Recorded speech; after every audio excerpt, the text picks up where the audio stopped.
संध्या। हाँ आ रही हूँ। ये लीजिए आपका टिफिन।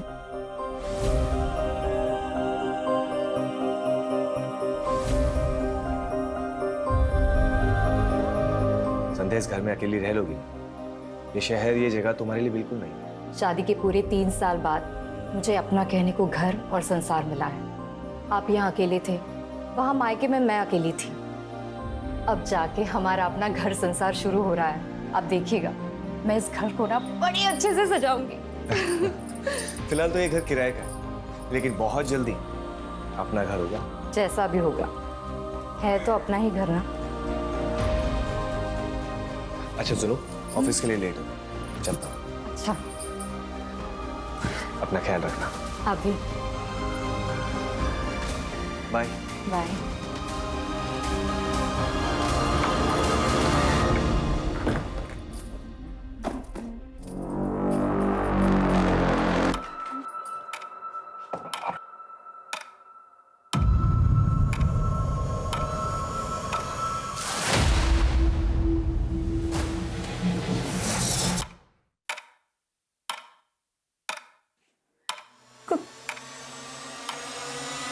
कौन है?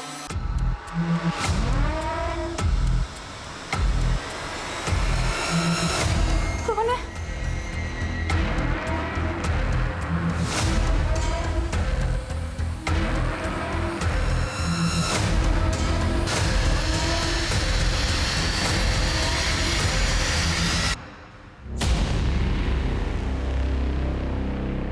बहुत डर लगता है आपको? नहीं, तो प्रॉब्लम क्या है? डिप्रेशन। मर जाने को दिल करता है। लाइफ की ये टेंशन मुझे बर्दाश्त नहीं हो रही है। आपके अंदर काफी कुछ दबा हुआ है जो आपको बाहर लाना होगा। मैं आपकी मदद करूंगा, जज भी नहीं करूंगा आपको। अरे बाबा, झगड़ा नहीं करूंगा। अच्छा तुम बैठो। अब बताओ क्या प्रॉब्लम है? दोपहर में मैं जब घर ठीक कर रही थी तो मुझे ऐसा लगा कि यहाँ कोई है। इस घर में आने जाने के 2 रास्ते हैं, एक बाहर की तरफ खुलता है और एक गार्डन की तरफ। और जैसा तुमने बताया कि दोनों दरवाजे बंद थे, इस शहर में नहीं, इस घर में भी तुम अकेली, सिर्फ तुम्हारा वहम होगा। एक काम करते हैं, तुम्हें चीयर अप करने के लिए एक पार्टी करते हैं।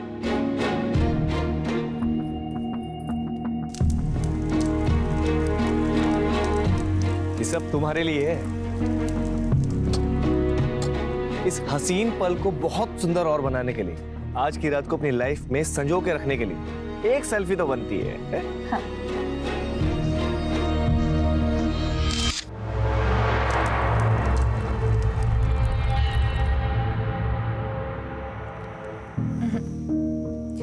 आप जानते हैं ना, मैं शराब नहीं पीती। प्लीज मेरे लिए, सिर्फ आपके लिए। चीयर्स। चीयर्स।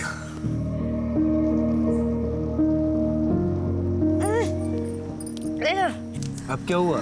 कड़वी लग रही है। कोशिश करो अच्छी लगे। अरे बॉटम्स अप, तुम तो मुझसे भी तेज निकली। एक और।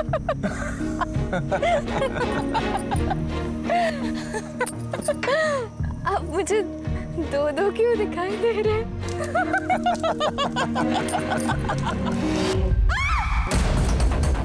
संध्या, क्या हुआ? सब ठीक तो है ना? यहाँ कुछ तो है। मतलब इस घर में कुछ तो गड़बड़ है। मुझे बहुत डर लग रहा है। ये सब तुम्हारा वहम है, कुछ भी नहीं है। देखो नहीं नहीं, कुछ है यहाँ पे, कुछ तो है। अच्छा अच्छा ठीक है, मैं हूं ना तुम्हारे पास। तुम सो जाओ, सो जाओ।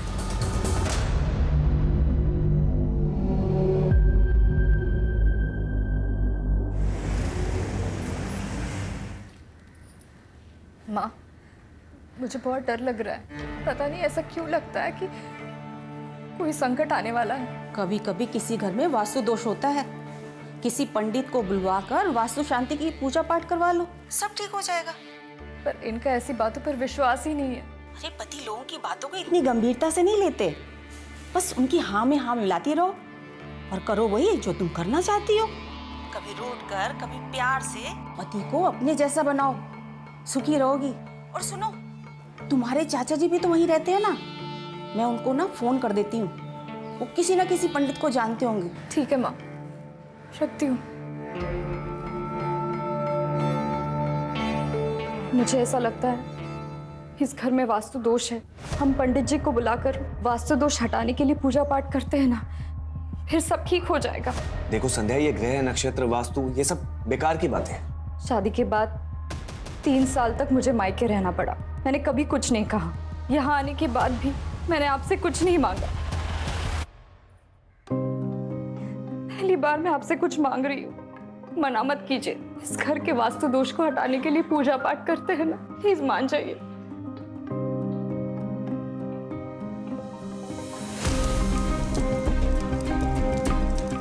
ओम भू स्वाहा तत्सवितुर्वरेण्यं भर्गो सर्वार्थ साधिके शरण।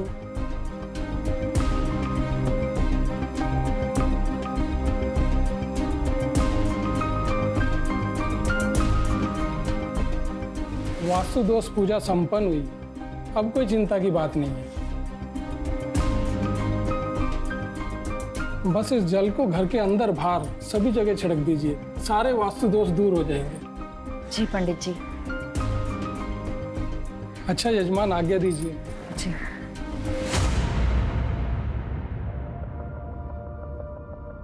सुनिए, ये आपका टिफिन।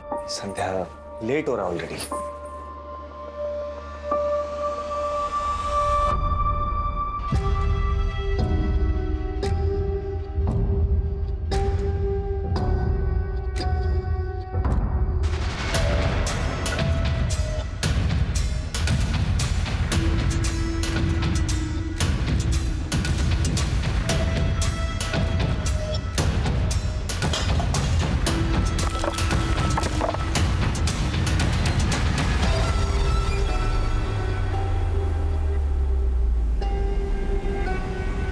एक धक्के से कैसे टूट गया ये? हेलो, मैं संध्या बोल रही हूँ। यहाँ कोई मिस्त्री है क्या? हाँ, वो तंदूर ठीक कराना था।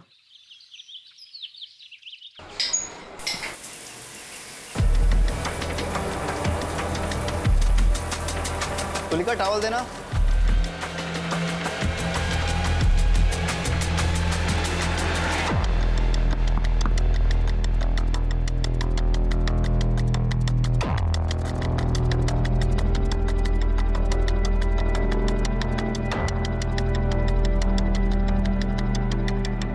तुलिका, जब तक मैं घर वापस नहीं आता दरवाजा बिल्कुल मत खोलना।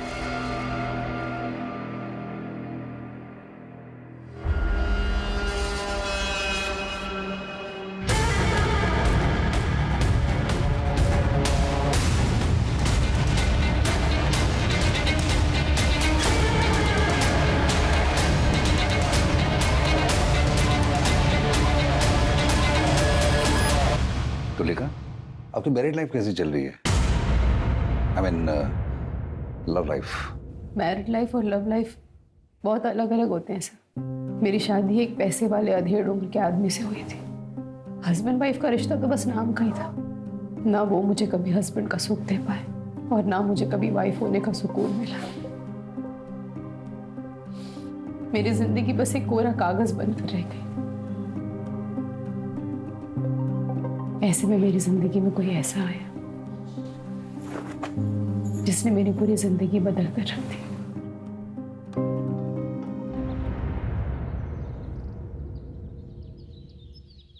ऐसे क्या देख रहे हो?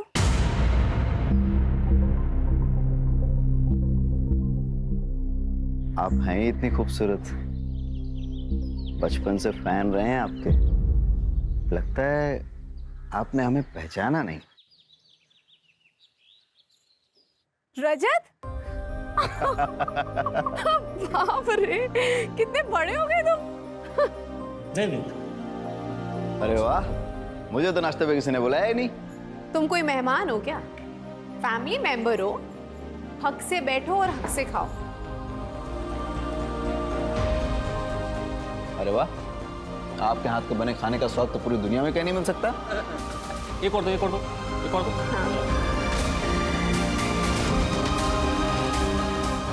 मुझे प्यार की ज़रूरत थी। मैं प्यार को एक्सपीरियंस करना चाहती हूँ,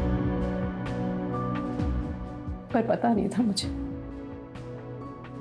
कि वो प्यार मुझे एक ऐसे रिश्ते से मिलेगा जिसे पाप समझा जाता है। मैडम, इसकी तो बहुत ज्यादा हालत खराब हो चुकी है। अगर इसको रिपेयरिंग करूंगा ना तो धड़धड़ा के गिर जाएगा। इससे बढ़िया अगर नया बना के दे दूं आपको। भैया आपको जो करना है जल्दी कीजिए, शाम तक तैयार हो जाना चाहिए। हो जाएगा मैम शाम।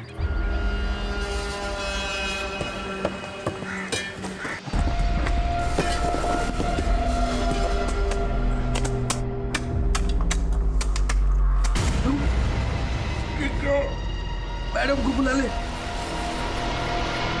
ये देखिए मैडम,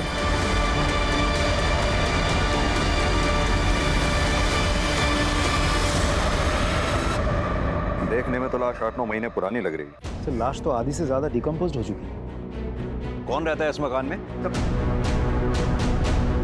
मेरा नाम है श्याम श्रीवास्तव। ये आप ही का मकान है? नहीं सर, हम तो किराए पे रहते हैं सर। इसके मालिक तो बगड़िया जी है।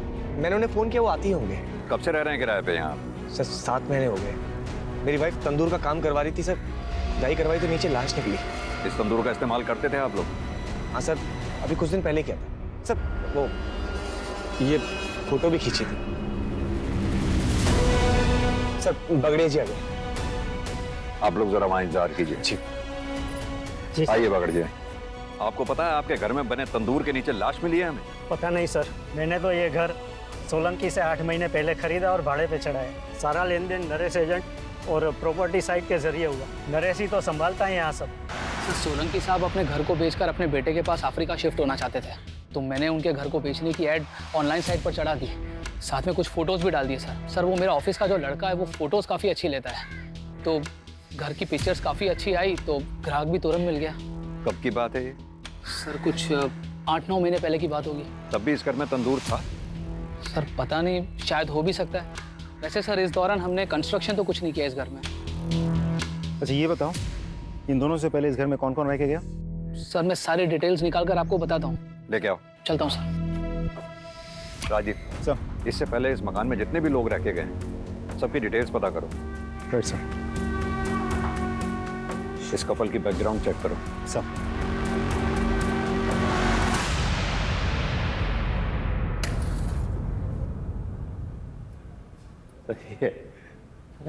अरे वाह, शादी के 3 साल होने के बाद भी इतना प्यार कैसे कर लेते हैं? अरे भाई करना ही पड़ता है।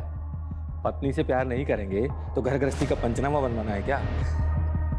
और इनसे प्यार करने के अलावा हमारे पास कोई और रास्ता है क्या? अरे भाई जरा संभल के।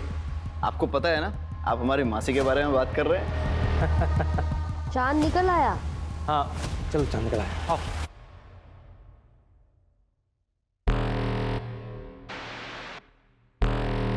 हर शादी प्यार के भरोसे पर नहीं चलती। कुछ शादियां मजबूरी की वजह से चलती रहती हैं। अगर आपकी शादी में सब कुछ ठीक ठाक था तो ऐसी कौन सी मजबूरी थी जो आपको परेशान कर रही थी? मजबूरी नहीं सर, ज़रूरत। मेरे पति का पहला और आखिरी प्यार उनका बिजनेस और पैसा ही है। मेरी ज़रूरतों का तो उन्होंने कभी ख्याल ही नहीं रखा। अपनी इच्छाओं को दबाने के लिए रोज रात को ठंडे पानी से नहाना पड़ता था सर। और ऐसे ही एक रात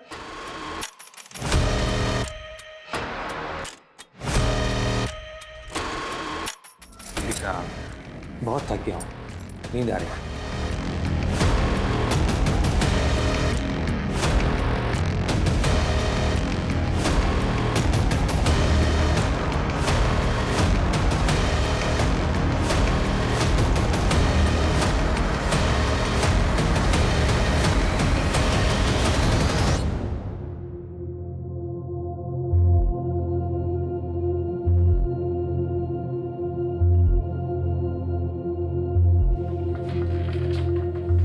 सुनिए, आप इतनी रात को नहा धोकर? तुम नहीं समझोगे। पढ़े लिखे हैं हम, सब समझते हैं और आपकी तकलीफ भी समझते हैं, लेकिन आप फिक्र मत कीजिए, हम हैं ना।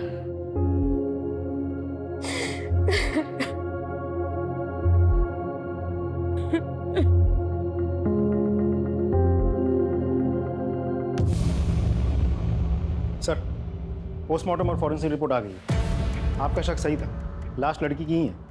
मौत करीब 7 से 8 महीने पहले हुई है। उस दौरान किसी लड़की की मिसिंग कंप्लेंट आई थी क्या? एक औरत ने मिसिंग कंप्लेंट लिखवाई थी सर, लेकिन सर वो औरत कुछ दिनों के बाद वापस आई और मिसिंग कंप्लेंट वापस ले लिया।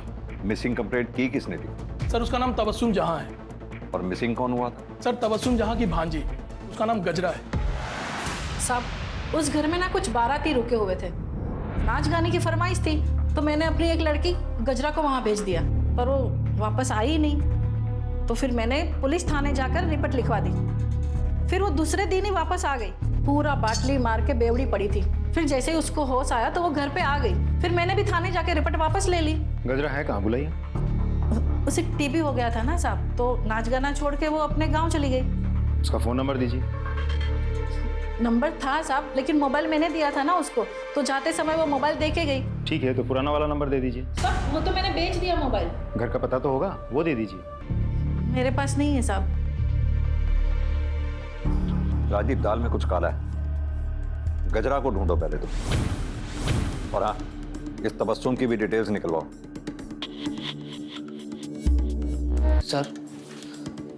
सर वो लाश वाले घर में जो लोग भी रहते थे उन सभी की इंफॉर्मेशन निकाली है सर मैंने। सर सबसे पहले उस घर में किराएदार के तौर पर ये रजत जी और उसकी विधवा बहन तन्वी आई थी सर। उसके बाद ये घर हमने बगाड़िया जी को भेज दिया सर। और सर कुछ समय के लिए हमने पवन कौल साहब को भी ये घर किराए पे दिया था। सर उसके बाद हाँ, ये जोशी जी के बेटे की शादी थी सर, तो उसके काफ़ी सारे दोस्त आए थे यहाँ पर। रजत और उसकी बहन की डिटेल्स? सर एक्चुअली वो डायरेक्ट पार्टी थी सोलंकी जी की, तो उन्हीं के पास सारी डिटेल्स होगी। लेकिन हाँ सर, मैंने हाँ रजत जी का फ़ोन नंबर निकाल लिया सर उनके पड़ोसियों से। सर मेरे बेटे के 2-3 दोस्त रुके थे उस घर में। एक तो अमेरिका में उसके साथ ही काम करता है, और दूसरा जर्मनी में है, और तीसरा शायद मुंबई में कहीं काम करता है। क्या आपको मालूम है उस दौरान आपके बेटे के दोस्तों ने रात में रेड लाइट एरिया से किसी नाचने वाली को घर बुलाया? उन्होंने तो नहीं बताया था, लेकिन हमें पता चला था सर कि वो लड़की की जो मौसी है ना, उसने जब पुलिस कंप्लेंट की तब बहुत डांटा था मैंने उसे। बाद में उन लोगों ने माफ़ी भी मांग ली थी और लड़की भी मिल गई थी। केस रफा दफा हो गया था और हमने भी बात को दबा दिया था। उन सभी बच्चों की डिटेल्स इन्हें लिखवा दीजिए। जी। अजय, क्या लगता है सर, ये केस हम सॉल्व कैसे करेंगे? लाश की शिनाख्त भी तो नहीं हो पा रही है। वही तो राजदीप, केस उलझता ही जा रहा है। ना तो हमारे हाथ में कोई ठोस सबूत है, ना ही कोई ठोस सुराग। एक काम करो, ये पवन कौल को पूछताछ के लिए बुलाओ। इनफैक्ट पवन कौल ही क्यों, इस घर से जुड़े सभी लोगों से अच्छे से पूछताछ करो। आई एम श्योर, कच्चा ही सही पर एक धागा हमारे हाथ जरूर लगेगा। फिर लाश की शिनाख्त भी होगी और कातिल भी पकड़ा जाएगा।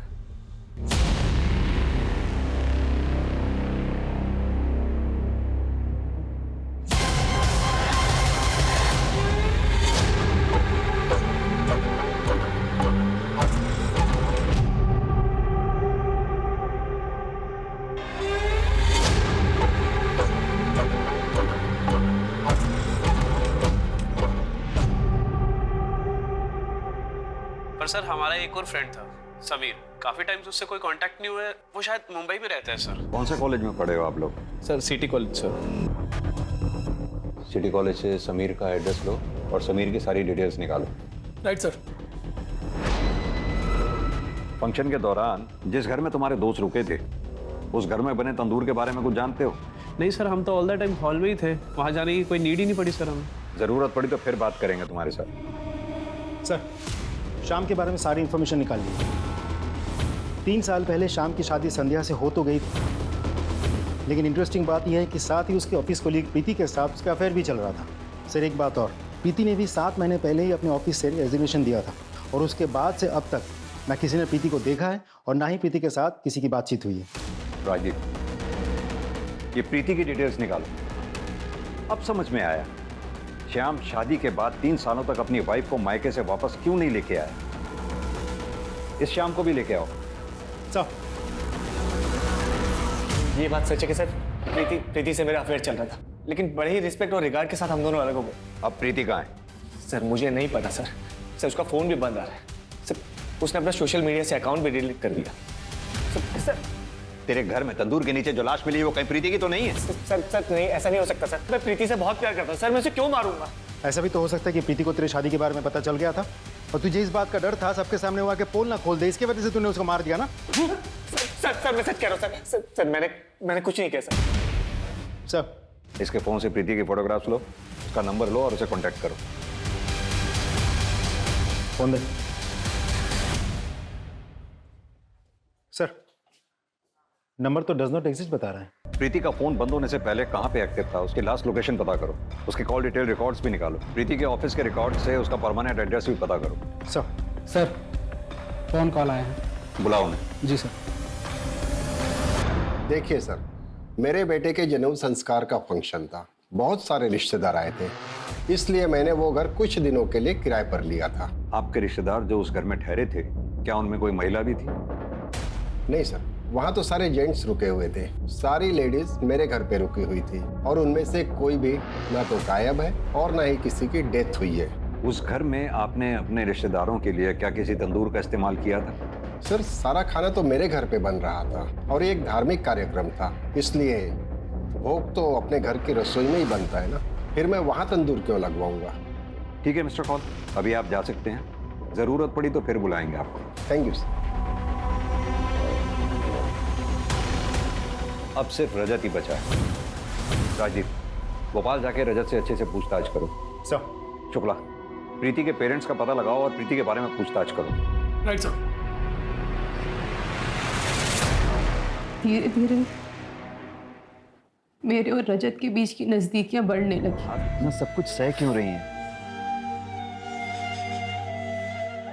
मेरे साथ? अपने दिल के हाथों मजबूर होकर मैंने एक फैसला लिया और उस एक फैसले ने मेरी पूरी जिंदगी बदल दी। प्रीति ने तो हम सबसे ही रिश्ता तोड़ दिया है। हम नहीं चाहते थे कि वो अकेले इंदौर जाए और वहां जाकर नौकरी करे, पर उसके तो शुरू से ही बड़े बड़े सपने थे। बस उन्हीं को पूरा करने के लिए घर छोड़कर चली गई। जब से गई है ना कोई कॉल ना कोई मैसेज। देखिए, हमें एक लाश मिली, बॉडी की शिनाख्त के लिए हमें आप दोनों लोगों के डीएनए सैंपल की जरूरत है। तुम नरेश के यहाँ काम करते हो? जी सर। तुम्ही ने वो वेबसाइट पे फोटोज अपलोड किए थे? जी सर। तो जब तुमने वो फोटोग्राफ्स लिए थे तो वहाँ तंदूर था क्या? हाँ सर था, लेकिन मुझे अंदर बाहर के फोटो लेने को कहा था तो मैंने निकाले और अपलोड कर दिए। लेकिन तुमने जो फोटोग्राफ अपलोड किए उसमें तो तंदूर हमें दिखा नहीं। सर साइट फोटो अपलोड करने की लिमिट होती है तो इसलिए मैंने ज्यादा नहीं निकाले। ठीक है, तुम जा सकते हो, जरूरत पड़ेगी तो फिर बुलाएंगे। सर उस घर में रहने वाले पुराने टेनेंट रजत का पता चल गया। कहाँ का रहने वाला हो? भोपाल का सर। राजीव सर पता करो। राइट।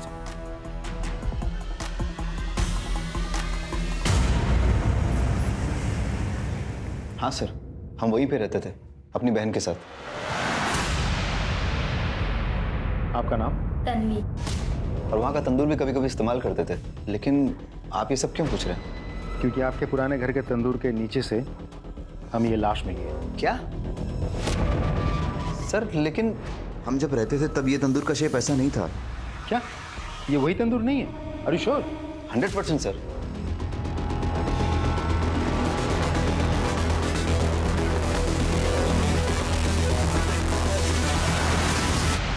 रजत ने राजदीप को बताया कि उसने पिक में जिस तंदूर की फोटोग्राफ देखी वो वैसी नहीं है जैसी उसने उस घर में देखी थी। यानी कि ये जो कुछ भी घटना घटी है वो रजत के मकान छोड़ने के बाद घटी। उस एरिया के आसपास जितनी भी बिल्डिंग मटेरियल शॉप्स हैं वहां पता करो कि पिछले 7-8 महीनों में ये हमारी सस्पेक्ट्स लिस्ट में से क्या कोई ऐसा है जिसने तंदूर बनाने जैसा सामान, सरिया, चूना, सीमेंट इत्यादि, और सबसे इंपॉर्टेंट जीटी ब्रांड की ईंटें जो हमें मौकाए वारदात से मिली थी, खरीदी हैं। हर एरिया में एक वॉचमैन होता है, वॉचमैन को पता होता है उस एरिया की एक्टिविटीज के बारे में। इस एरिया के वॉचमैन से बात करो, देखते हैं क्या बताता है।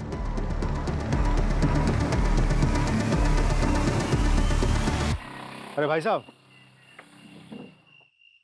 बोलिए। मैं इस एरिया में एक घर लेने की सोच रहा हूँ, तो थोड़ी सी जानकारी चाहिए। सर जानकारी बिना दक्षिणा के दूंगा तो जानकारी का अपमान हो जाएगा। बात तो आप सही कह रहे हैं। तो ऐसा करते हैं, अब बात करें। हाँ हाँ साहब, अब तो बात हो सकती है। मैंने इस एरिया में एक घर देख रखा है, लेकिन सुना है कि उसके पड़ोस वाले घर में कुछ भूत भूत का चक्कर है। अरे सर, आप बात तो सही कह रहे हैं, लेकिन भूत भूत कुछ नहीं होते। लेकिन हाँ, उस घर में ना खेल बहुत होते थे। वो एजेंट नरेश है ना, उसी के हाथ में था भाड़े से ये घर। जब कोई भाड़े वाला रहने को नहीं आता है तो नरेश क्या करता है कि कुछ लड़कियों को लेके उधर आता है। अच्छा एक बात बताओ, नरेश ने उस घर के गार्डन में कभी कंस्ट्रक्शन का कोई काम करवाया था? वो एक नंबर का कंजूस है, एक दमड़ी नहीं खर्च करता है। लेकिन हाँ, जब लड़की की बात आती है ना तो उसकी जेब से धड़ाधड़ नोट निकलते हैं। अच्छा। हाँ। मैंने क्या किया सर? मैंने कुछ नहीं किया सर। मैं सब बताता हूँ सर, मैं सब बताता हूँ सर, सब बताता हूँ सर। राजदीप,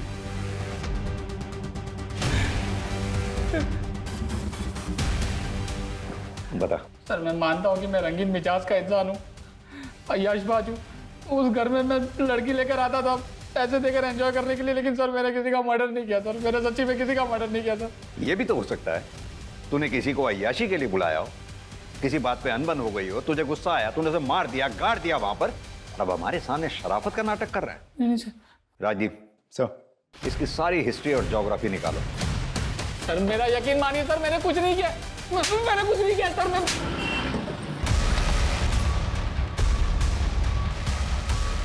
सर यही है GT2 का सप्लायर। हाँ सर, क्या चाहिए आपको?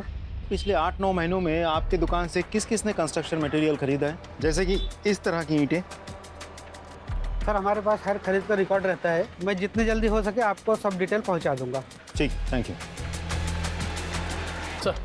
सर फॉरेंसिक रिपोर्ट आ गई है सर। सर डेड बॉडी की उंगलियों में कुछ बाल फंसे हुए थे सर, लेकिन उन बालों का DNA डेड बॉडी के साथ मैच नहीं कर रहा सर। वो बाल जरूर उस कातिल के होंगे। एक काम करो, नाखून से मिले बालों का DNA हमारे केस से जुड़े सारे सस्पेक्ट्स के DNA से मैच करके देखो, जरूर उस कातिल के होंगे। और वो रेड लाइट एरिया वाले खबरी के बारे में कुछ पता चला? सर वो अभी मुंबई गया हुआ, आज शाम को वापस आएगा सर। ठीक है सर। बताओ अब्दुल, क्या खबर है? गजरा वापस तो नहीं आई थी, पर पता नहीं तबस्सुम सबसे कहती फिर रही थी गजरा वापस आ गई। सुनने में ये भी आया है तबस्सुम ने गजरा का सच छुपाने के लिए काफी मोटी रकम ली है। हाँ साहब, ये बात सच है कि जोशी ने मुझे बहुत सारे पैसे दिए गजरा का केस वापस लेने के लिए। ये भी झूठ बुलवाया कि उसे TB हुआ है और वो वापस अपने गांव लौट गई है। ये सब उन लड़कों की वजह से हुआ है। खानदान के नाम पर कालिक पुत जाती, इसलिए हमने तबस्सुम को लाखों देकर उसका मुंह बंद करवाया। हुआ क्या था? वो बैचलर्स पार्टी के अगले दिन जब मेरा बेटा और उसके दोस्त जागे, उन्होंने देखा कि ना तो वहां पे गजरा थी और ना ही समीर था। समीर गजरा को लेकर भाग गया था सर। दोनों मेरे बेटे और उसके दोस्तों के वॉलेट और सारे वैल्यूएबल्स लेकर भाग गए थे सर। पुलिस कंप्लेंट क्यों नहीं लिख पाई थी तुम? अगर पुलिस कंप्लेंट हो जाती तो मेरे बेटे का रिश्ता नहीं टूट जाता और ग्रीन कार्ड बनने ही वाला था उसका। हमारी तो सारी मेहनत बेकार हो जाती सर। क्या चाहते हैं आप मिस्टर जोशी? आपकी कहानी पे विश्वास करें? यह भी तो हो सकता है ना कि गजरा को आपके बेटे और उसके दोस्तों ने मिलकर मार दिया और फिर वहां गाड़ दिया हो और अपने पैसे के बल पर तबस्सुम का मुंह बंद करवा दिया। और फिर आपने कहा बच्चे विदेश चले गए, क्योंकि आप अच्छी तरह से जानते हम अपने तरीके से उन्हें इंटेरोगेट करना चाहे तो उन्हें इंडिया बुलाना मुश्किल है। क्या खूब कहानी बनाई है आपने। राजदीप सर, इनसे अपने तरीके से पूछताछ करो और इनके बेटे और उसके दोस्तों को इंडिया बुलाने की व्यवस्था करो। अब मैं इन सेशंस के लिए नहीं आ पाऊंगी। क्यों? वो मेरा पति, वो मेरी जान का दुश्मन बना हुआ है। मुझे तो लगता है जैसे वो मुझे जान से ही मार डालेगा, इसलिए आप कुछ दिन में घर से ही नहीं निकलूंगी। तो आप पुलिस की हेल्प लीजिए ना। पुलिस के पास जाऊंगी तो दुनिया भर को सब कुछ पता चल जाएगा। सब मेरा मजाक उड़ाने लगेंगे और ये सब मैं बर्दाश्त नहीं कर पाऊंगी। एक काम कीजिए, आप ये रखिए, इसमें मेरा नंबर है। अगर आपको मेरी कोई जरूरत लगे तब जरूर कॉल कीजिए। Thank you.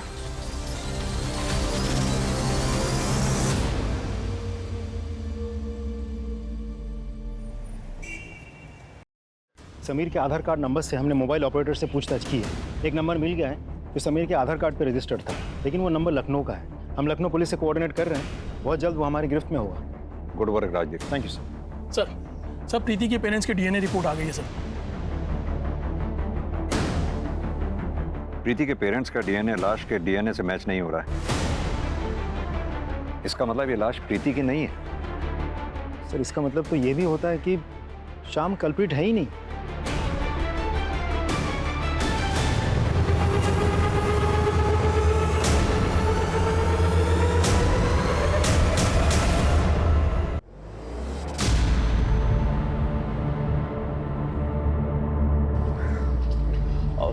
सर मैं हूं समीर, आप लोग मुझे ही ढूंढ रहे थे और ये है गजरा। गजरा, उस रात तुम्हारे साथ क्या हुआ था? मैंने सभी से रिश्ते नाते तोड़ दिए और हमने एक नई जिंदगी की शुरुआत की। हम ये कैसे मान लें कि यही गजरा है? कोई आईडी वगैरह है आपकी?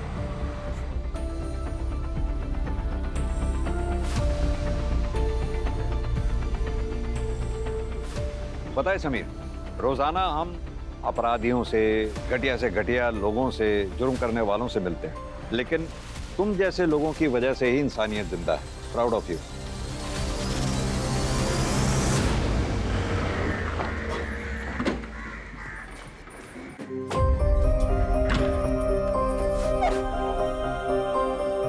संध्या जी, आपके घर में जो लाश मिली थी वो प्रीति की नहीं है और उस लाश के साथ आपके पति का कोई कनेक्शन नहीं है। आपके पति निर्दोष है। भगवान ने मेरी सुन ली। मैं पूरे 11 नारियल की पूजा करूंगी। अब हम इस घर में नहीं रहेंगे, कहीं और जाकर रहेंगे। अच्छा हुआ कि इस मनहूस घर को छोड़ के जा रही हो। अरे श्रापित है ये घर, जो यहाँ रहने आता है सब पागल हो जाता है। चलो देरी हो रही है। मैडम एक्सक्यूज मी, एक मिनट। जी आपने वहाँ ऐसा क्यों कहा कि इस घर में जो भी रहता है पगला जाता है? वो रजत था ना, पुराना टेनेंट, उसकी बहन तन्वी, उसका भी यही हाल हुआ था। एक दिन मार्केट में मैंने बड़बड़ाते देखा था उसको। नहीं तन्वी, अपनी क्या हालत बना रखी है तूने? चल मेरे साथ चल। वो तन्वी थी ना, वो बहुत बड़ी डिप्रेशन में चली गई थी। मैंने उसको साइकेट्रिस्ट से मिलने का सलाह दिया था, नंबर भी दिया था। 1-2 सेशन की, उसको सुधार आने लगा था और उसके बाद छोड़ दी। ये देखिए मुंह पे निखार भी आने लगा था। तभी टाइम का वो फोटो है ये।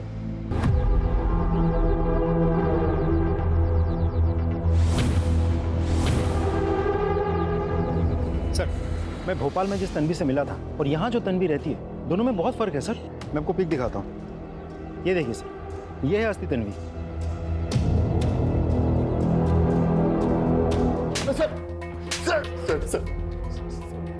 सर मैं सच कह रहा हूँ सर। मुझे नहीं पता कि तन्वी कहाँ है। मुझे लगा आप लोग मुझ पर शक करेंगे, इसलिए मैंने अपनी गर्लफ्रेंड को तन्वी बनाकर पेश कर दिया। तुझे कैसे नहीं पता कि तेरी बहन तन्वी कहाँ है? बोल। सर वो हमारा झगड़ा हो गया था, फिर मैं उसे छोड़कर भोपाल चला गया। उसके बाद से मैंने कोई कांटेक्ट नहीं रखा उससे सर मैं सच कह रहा हूँ सर। कहीं ऐसा तो नहीं जिस लड़की की तेरे घर में तंदूर के नीचे लाश मिली वो तन्वी की हो, जिसे तूने मार दिया और वहां गाड़ दिया? सर भगवान की कसम खा के कह रहा हूँ सर मैंने किसी को नहीं मारा।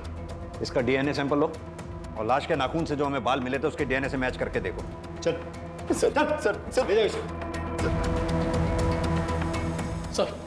सर साइकेट्रिस्ट विनीता है जो तन्वी का इलाज कर रहे थे। सर तन्वी का असली नाम तुलिका है और वो रजत की बहन नहीं, मौसी थी।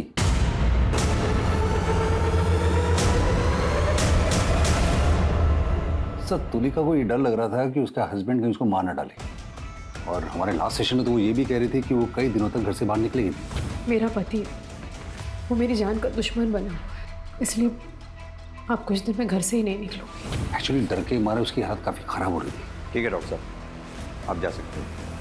Thank you.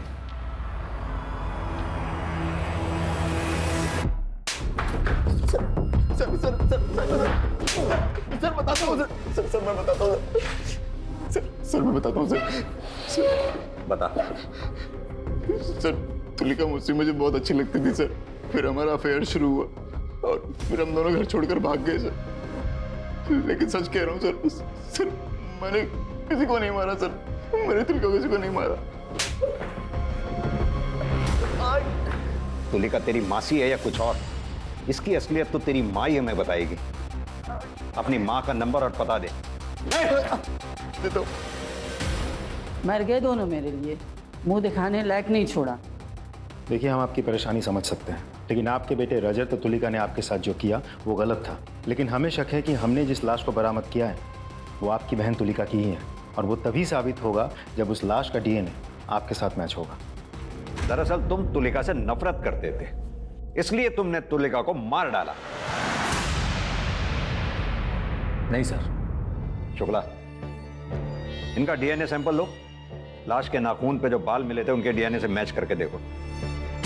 सर, मौका वारदात में मिली उन ईंटों को लेकर हमने गहरी छानबीन की। उस तरह की ईंटें उन 3 महीनों के अंतराल में करीब 40 मिस्त्री और कॉन्ट्रैक्टर को बेची गई थी। हमने सबसे पूछताछ की, लेकिन किसी का भी कंस्ट्रक्शन का काम तब नहीं चल रहा था जब हमें उस तंदूर के नीचे गड़ी लाश मिली थी, सिर्फ एक को छोड़कर। कौन है वो? सर, मिस्त्री रमेश, लेकिन वो फरार है। सर, हमें लुकआउट नोटिस जारी करना पड़ेगा। आओ। सर डीएनए रिपोर्ट्स आ गई हैं, ये रही सर। सर डेड बॉडी के साथ मिले बालों का डीएनए किसी भी सस्पेक्ट के साथ मैच नहीं कर रहा सर, लेकिन सर रजत की मां का डीएनए डेड बॉडी के साथ मैच हो गया। यानी कि लाश तुलिका की ही है। ये तुलिका के कॉल डिटेल रिकॉर्ड्स निकलवाओ। Right sir. सर, मिस्त्री रमेश के बारे में पता चल गया, दीवार में कहीं छुपा बैठा है। ले आओ सर।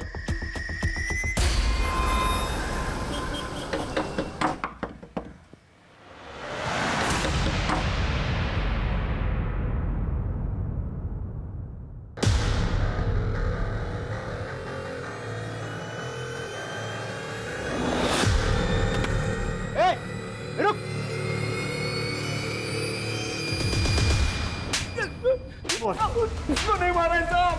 किसी को नहीं मारा है, तो फिर देवास में क्यों छुप के बैठा था? बोल। जब से तंदूर के नीचे से लाश मिलने की खबर आई मैं घबरा गया था साहब। लेकिन क्यों घबरा गया था? साहब क्योंकि 4 लाश दफन थी साहब, मैंने उसी पे तंदूर बना दिया था, लेकिन मैंने मारा नहीं है साहब। तूने नहीं मारा तो फिर किसने मारा? वो साहब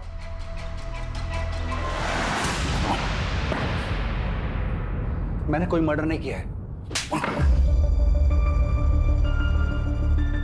3 बातें तुम्हारे खिलाफ इशारा कर रही। पहला, हमारे पास तुम्हारे मोबाइल लोकेशन रिपोर्ट जो साबित करती है इस बात को कि तुलिका के मर्डर के समय तुम वहीं थे।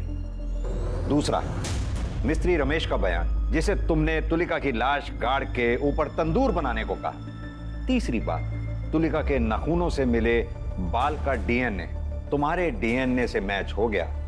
रिपोर्ट आई जाएगी, तुम्हें बताना ही पड़ेगा सब कुछ अपने बारे में। तो अब तुम खुद बताओगे या हम अपने तरीके से पता करें डॉक्टर विनीत?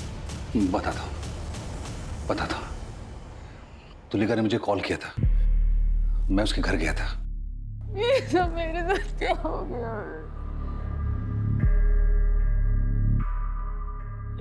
चलो।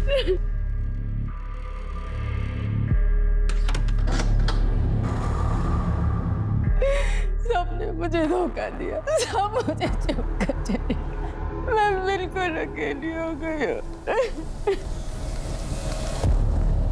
तुम ऐसा क्यों कह रही हो कि तुम अकेली रह गई? मैं हूं ना तुम्हारे साथ, तुम्हारा ख्याल रखूंगा, तुम्हारा ध्यान रखूंगा, तुम्हारे साथ रहूंगा। तुम चिंता मत करो। कि कैसी बातें कर रहे हैं आप? डॉक्टर है मेरे। तुलिका, मैं तुम्हारा डॉक्टर हूं, तुम्हारे सारे राज जानता हूं। और उसके बाद मैंने फिर से एक नया तंदूर बनवा दिया। एक मरीज का अपने डॉक्टर के ऊपर भगवान से भी ज्यादा भरोसा होता है। तुमने मरीज का भरोसा ही नहीं तोड़ा, उस बेचारी तुलिका की इज्जत भी लूटने की कोशिश की, और यही नहीं, उसे जान से भी मारा। पूरी कोशिश करूंगा कि कम से कम तुम्हें फांसी की सजा जरूर मिले।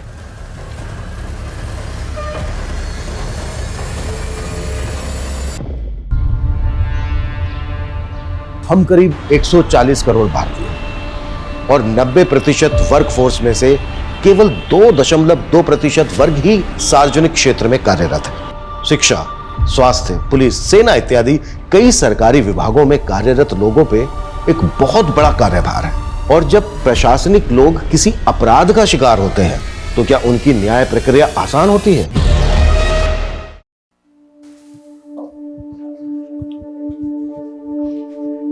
देखा ना नरगिस, हमारी सबीना की खेल की बदौलत उसे स्पोर्ट्स कोटा से डीएम ऑफिस में नौकरी लगी। अब तो मान गए ना, हमारी बेटी में कोई बात तो है। मैंने कब इसकी काबिलियत पे शक किया है? बस इसके भाई भाभी इसे ताने मारते रहते हैं, लेकिन अब तो इसने उनकी जबान भी सिल दी। लेकिन सिर्फ ये नौकरी मेरी मंजिल नहीं है, मुझे नेशनल लेवल पे भी खेलना है। लेकिन बेटा, ऑफिस के काम के साथ साथ तू प्रैक्टिस के लिए टाइम कैसे निकाल पाएगी? सब हो गया अम्मी, डीएम सर से बात हो गई है, शाम 4 बजे के बाद प्रैक्टिस की इजाजत मिल गई है। अब सुबह 9 से 4 डीएम ऑफिस और फिर बैडमिंटन कोर्ट। नहीं नहीं, फिर तो घर आते आते अंधेरा हो जाएगा। आजकल का माहौल तो आप जानते हैं ना। अम्मी, सपनों की लौ जलाए रखने वाले ना अंधेरों से नहीं डरते।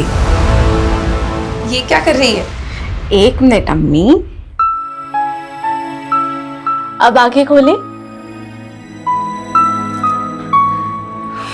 ये चेन? मेरे स्पोर्ट्स के लिए आपने जिसके पास ये चेन गिरवी रखवाई थी ना, उससे छुड़वा ली। बेटा, मैं इसे पहन के क्या करूंगी? तू पहन ले इसे। अम्मी, मेरा सपना पूरा करने के लिए आप दोनों ने इतनी कुर्बानियां दी हैं, अब मुझे भी तो मेरा फर्ज निभाने दें। लेकिन बेटा, तेरे अम्मी अब्बू ने ये सारी कुर्बानियां तेरी इस गोल्ड चेन के लिए नहीं दी है। हमें तो उस दिन का इंतजार है जिस दिन तू अपने मुल्क के लिए खेलेगी और गोल्ड मेडल जीतेगी।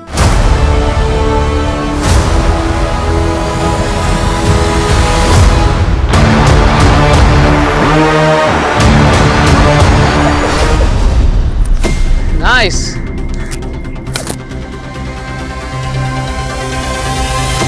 That's great. Okay, that's it. Sabina, good going. Keep it up. Manpreet, तुम आज भी सबीना से हर रोज की तरह सारे प्रैक्टिस मैचेस हार चुकी हो। Stay focused on your game. वैसे तुम्हारा डिफेंस ना मुझसे भी अच्छा है मनप्रीत, लेकिन पॉइंट टेबल पे आगे रहने के लिए ना अटैकिंग होना पड़ता है। And as you know, fortune favours the brave. Sarcastic? No Manpreet, take it positively. माना कि आज हम कॉम्पिटिटर हैं, बट यू नेवर नो, क्या पता कल हम अपने देश के लिए डबल्स भी खेलें। लेकिन इस बार स्टेट लेवल पे एक ही प्लेयर का सिलेक्शन होगा, या तो तुम या मैं। I wish you a good luck. But मैं अपने कॉम्पिटिटर को गुड विशेस नहीं देती हूँ। But thanks for suggestion. अब से मेरा हर मूव अटैकिंग होगा।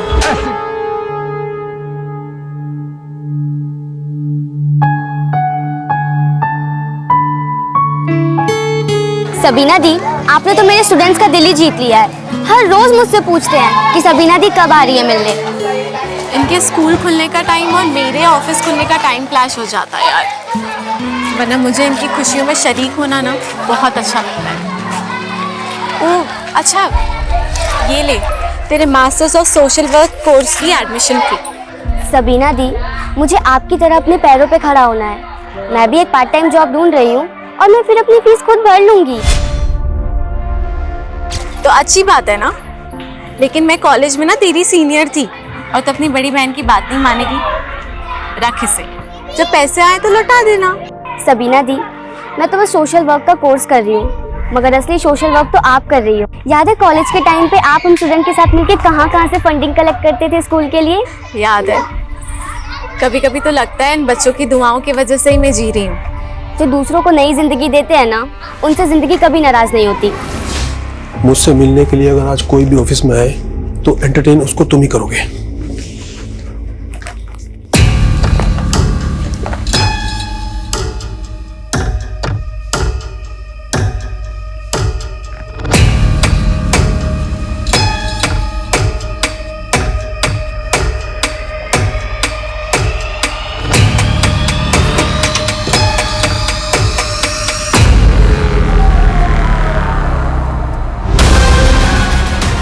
वो मैं किसी काम से आई थी। हाँ बोलो।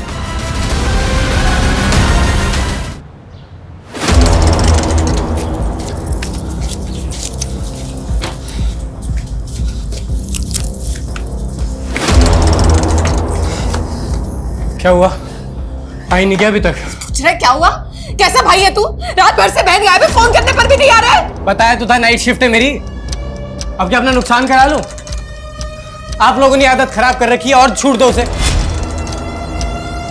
मैं बता रहा हूँ रिहाना उस लड़के के साथ भागी होगी वो। खबरदार जमाल, सबीना के बारे में एक भी उल्टी सीधी बात मत कहना। अब्बू, वो भी भाई है सबीना के और कुछ गलत नहीं कह रहे।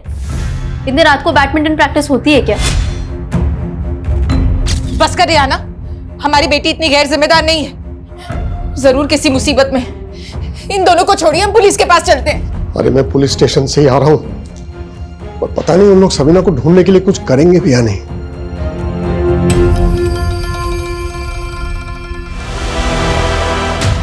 सर आज सुबह सबीना नाम की एक लड़की की मिसिंग कंप्लेंट फाइल हुई थी, जो डीएम ऑफिस में काम करती थी।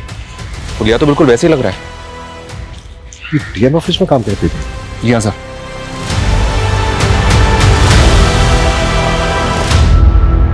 गवर्नमेंट एम्प्लॉय का इतना ब्रूटल मर्डर और गैंग रेप, मीडिया और एडमिनिस्ट्रेशन का बहुत प्रेशर होगा। हमें एडवांस रहना होगा। विक्टिम की फैमिली को शनाख्त के लिए बुलाओ। Okay sir. और इस एरिया का डंप डाटा निकालने के लिए बोल दो। क्राइम के वक्त यहाँ पर जितने भी मोबाइल नंबर एक्टिव है जो विक्टिम से कनेक्टेड हो, उन सबकी एक एक डिटेल चाहिए मुझे। जमाल, इस लाश की डिस्क्रिप्शन तुम्हारी बहन सबीना से मिलती है। क्या तुम्हारी बहन सबीना की लाश है? जी सर, ये सभी नहीं है सर।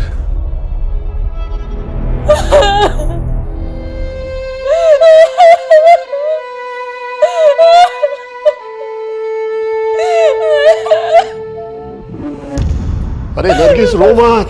अरे वो लाश सबीना की नहीं थी। ये तेरा बेटा झूठ बोल रहा है। अब्बू रो लो अब्बू, मन हल्का हो जाएगा। अब्बू रो लो।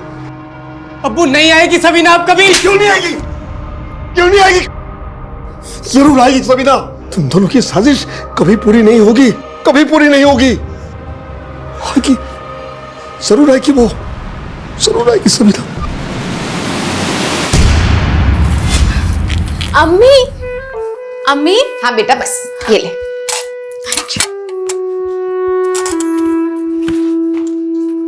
वाह सबीना, तूने तो मुझे सच में गलत साबित कर दिया। मैं सिर्फ खुद को साबित कर रही हूँ भाई। आपको सही गलत साबित करने वाली मैं कौन होती हूँ? मेरी छोटी बहन, अब मेरा खराब वक्त आएगा तो तू मेरी मदद नहीं करेगी क्या? खुदा ना करे कि कभी ऐसी नौबत भी आए। देख सबीना, मेरा ना बहुत खराब वक्त चल रहा है। मुझे तू 30,000 रुपए दे दे, मैं अगले महीने चुका दूंगा। कोई जरूरत नहीं इसे पैसे देने की। अरे अब्बू, जब माँ बाप और बहन के खर्चे उठाने भारी पड़ रहे थे तब अपना और अपनी बीवी का चूल्हा अलग कर लिया था इसने, और अब पैसे मांगने आए हैं। अब्बू,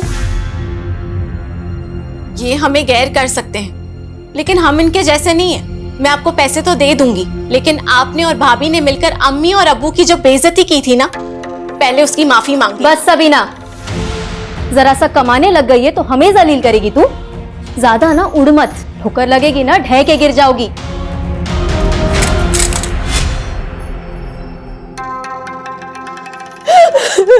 अम्मी,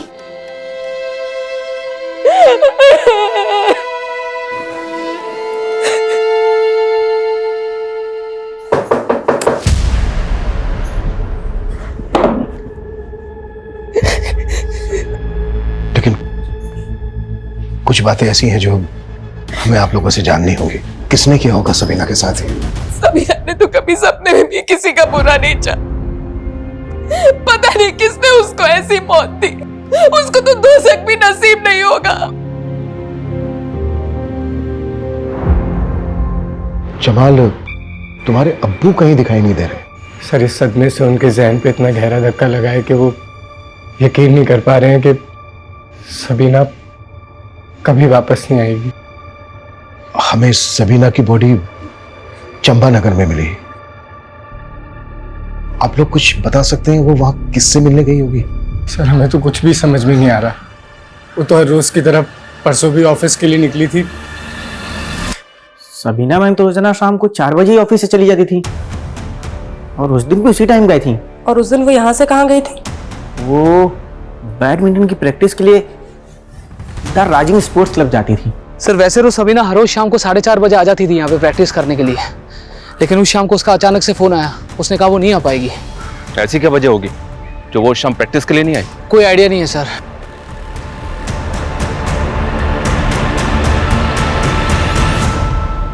सर सबीना के सीडीआर के अकॉर्डिंग आखिरी कॉल उसको अमरदीप का ही आया था, लेकिन सर उसके 5 घंटे बाद उसका फोन चंबानगर में ऑफ हुआ है जहां उसकी डेड बॉडी मिली। क्राइम सीन के डम डेटा में उसके कोच अमरदीप या फिर किसी ऐसे आदमी का नंबर मिला है जो कनेक्टेड हो सबीना से? सर डम डेटा में तो हजारों नंबर हैं, लेकिन सीडीआर से अब तक कोई भी नंबर मैच नहीं कर रहा है। ये कोई रैंडम क्रिमिनल है या फिर सबीना की जान पहचान वाला? सर सबीना के फोन पे उस दिन अमरदीप के कॉल के पहले आबिदा नाम की लड़की का कॉल आया था। ये आबिदा कौन है? सर आबिदा एक अनाथालय में जॉब करती है और सबीना का उस अनाथालय में बहुत आना जाना था। सर सबीना दीदी कॉलेज में मेरी सीनियर थी। मुझे सोशल वर्क के लिए उन्होंने ही मोटिवेट किया था। यहाँ के बच्चों से भी उनको बहुत लगाव था। जिस दिन सबीना का मर्डर हुआ उस दिन शाम को करीब 4 बजे तुमने सबीना को फोन किया था? हाँ सर। क्या बात हुई थी दोनों के बीच? मैं उनसे मिलना चाहती थी, तब उन्होंने हाँ बोलो, आगे बोलो।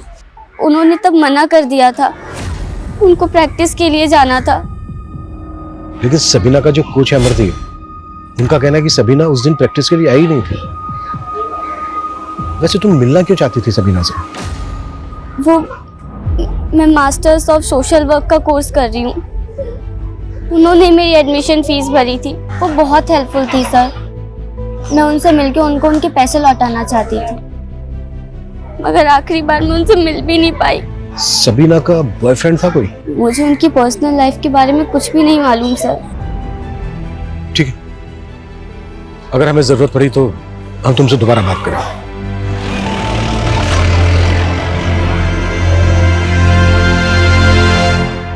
इतनी बड़ी बात तूने मुझसे छुपाई अभिदा, बोल अब पूरा सच बता मुझे।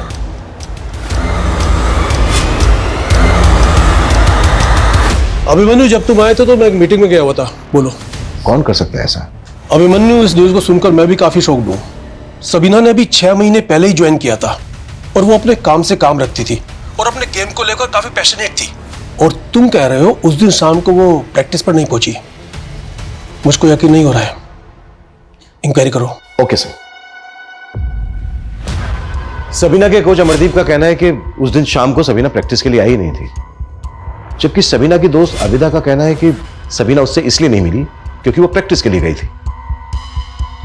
इन दोनों के बयान को वेरीफाई करना होगा। Okay sir. सर ये सबीना स्टेट लेवल पर सेलेक्ट होने की प्रबल दावेदार थी और मनप्रीत नाम की प्लेयर उसको चैलेंज कर सकती थी। इंक्वायरी में पता चला है कि सबीना और मनप्रीत की आपस में बनती नहीं थी। इस बार स्टेट लेवल पे एक ही प्लेयर का सिलेक्शन होगा, या तो तुम या मैं। खेल जगत में सिलेक्शन को लेकर करप्शन की अफवाहें तो अक्सर उड़ती रहती हैं, पर यह बात सोचने वाली है कि क्या एक यंग प्लेयर अपने कॉम्पिटिटर का गैंग रेप करवाकर उसका इतना ब्रूटल मर्डर करवा सकती है? तो मेरा सिलेक्शन पक्का है ना? हो भी सकता है। वैसे अंदर की एक खबर है, सिलेक्शन कमेटी वाले बाहर से भी एक लड़की को कंसिडर कर रहे हैं। तो अब मेरा क्या होगा? डोंट वरी, हो जाएगा। कमेटी के एक मेंबर से बात चल रही है मेरी, थोड़े बहुत नखरे करेगा पर मान जाएगा। Thank you. तू जरूर सिलेक्ट होगी। हाँ,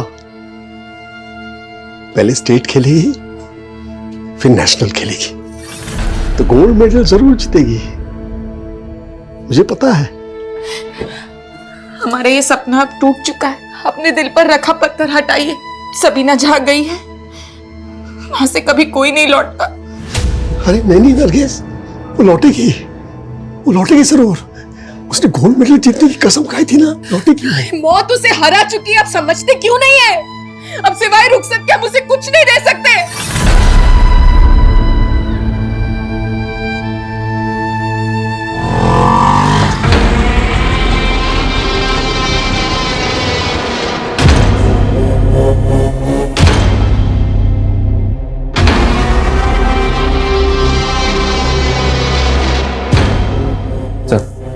सबीना की पोस्टमार्टम रिपोर्ट। सबीना का मर्डर उसकी लाश मिलने से 12 घंटे पहले हो चुका था। रिपोर्ट से कंफर्म है। ऐसा लग रहा है जैसे मारने वालों की गहरी रंजिश रही होगी सबीना के साथ। लेकिन सबीना के घर वालों का कहना है कि उन्हें किसी पे शक नहीं है। कौन हो सकता है ये?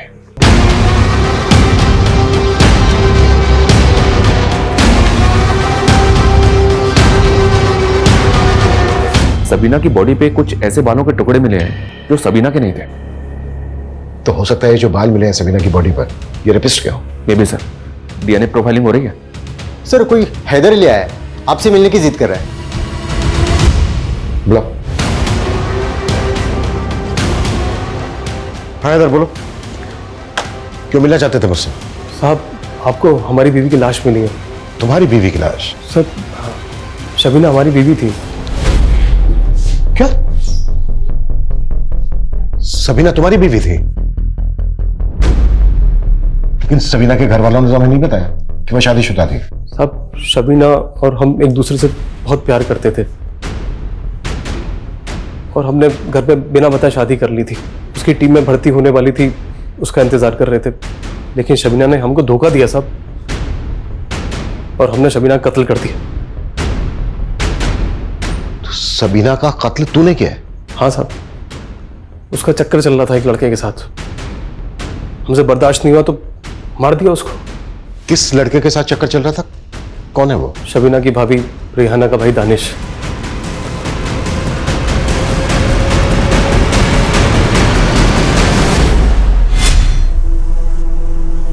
हमने उस रात दानिश को शबीना के साथ देखा था साहब। कहाँ? चंपानगर। वहीं मिलती थी उस कमीने से। हमारा खून खोल गया साहब और हमने उसको वहीं पे काट कर फेंक दिया। दानिश के सामने काट दिया? नहीं नहीं, दानिश तो हमें देख के भाग गया था। तो कैसे मारा तूने सबीना को? सबीना का सिर्फ कत्ल नहीं हुआ, उसका गैंग रेप भी हुआ। अब ये बता कौन कौन थे तेरे साथ? साहब मैं अकेला था साहब। तो फिर गैंग रेप कैसे हुआ? जादव लेके जाओ उसको। सर मुझे तो इसकी बात पे यकीन नहीं हो रहा है। कह तो रहा है कि मर्डर किया है, लेकिन रेप के बारे में कुछ कह नहीं रहा है। हाँ लेकिन वो अपने साथ मर्डर वेपन लेके आया है।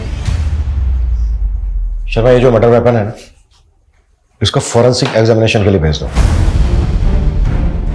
एक काम करते हैं, इसको क्राइम सीन पे लेकर चलते हैं, देखते हैं क्या बताता है इसने कैसे किया। और जिस लड़के के साथ ये सबीना का अफेयर होने का दावा कर रहा है ना, दानिश, बुलाओ उसको और सबीना की फैमिली को भी बुलाओ। खैर कबूल तो कर लिया इन्होंने सबीना की मौत को। मुझे तो लगा था कि पागल ही हो गए। बहुत गहरा सदमा है, बेइंतहा चाहते थे सबीना को। मेरे से कभी सारा प्यार उसी को दे दिया। तू बोल रहा था कि सबीना यहाँ पर दानिश से मिल रही थी। कौन सी जगह थी वो जहां पर वो दोनों मिल रहे थे? बोल बोल बता।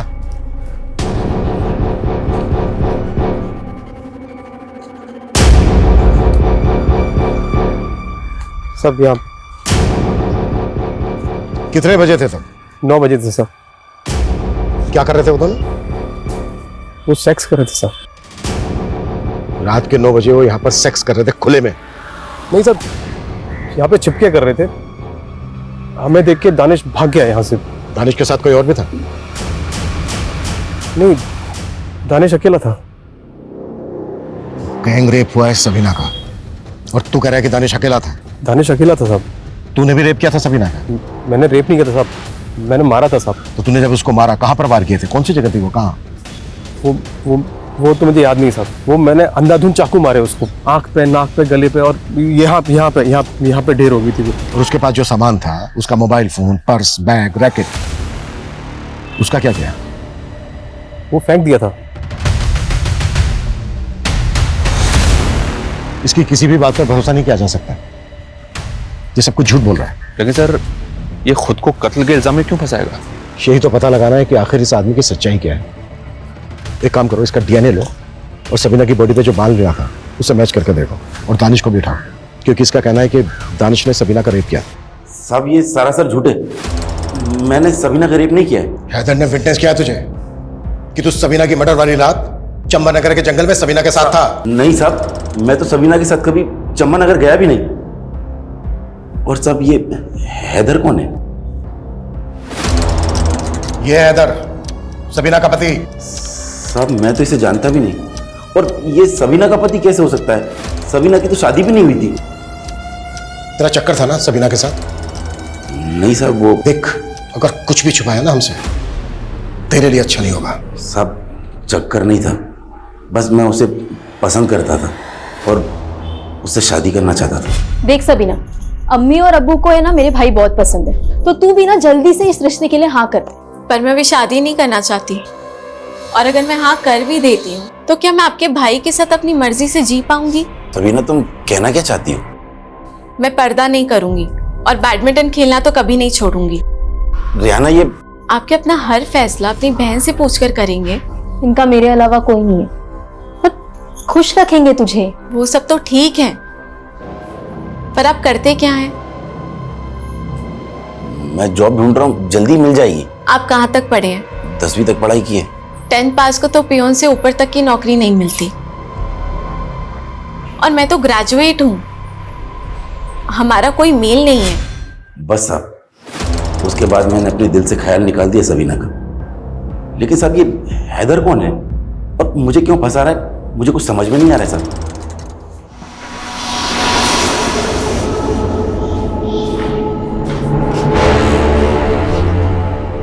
इन्हें जानते हैं तुम? ये हमारी बीबी शबीना के भाई और अब्बू हैं। खबरदार, जो एक लफ्ज मेरी बहन के खिलाफ निकाला, मेरी बहन को बदनाम कर रहा है। सर, इसने ना तो हमारी सबीना के साथ शादी की है, ना ही उसका कत्ल किया है। सर, सबीना का कातिल अभी भी खुला घूम रहा है सर। मैं पूरी कोशिश करूंगी। और स्कूल में अपने कोई अच्छी दोस्त बना।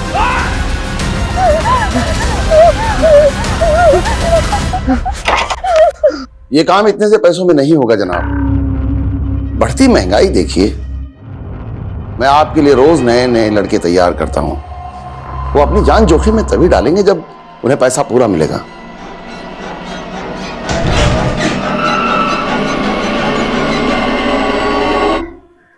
काम हो गया।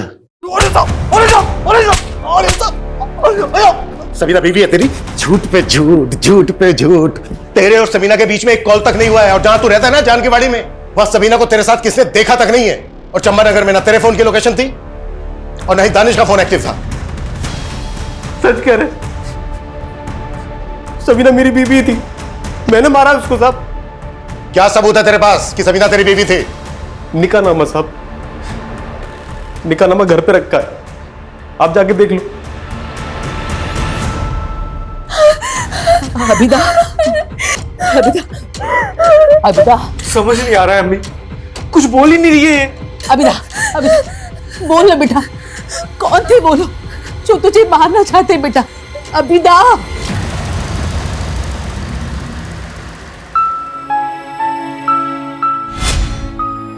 क्या जरूरत थी मेरे लिए इतना महंगा सूट लाने की? अम्मी, सूती तो हमेशा पहनती आई हो ना, थोड़ा तड़क फड़क भी पहना करो। मेरी उम्र थोड़ी ना रह गई अब ये सब कपड़े पहनने की। पर अब्बू के लिए तो आप अभी भी जवान हो ना। क्यों अब्बू? बिल्कुल। चुप कर बदमाश, अपने अम्मी अब्बू के साथ ऐसे बात करते हैं क्या?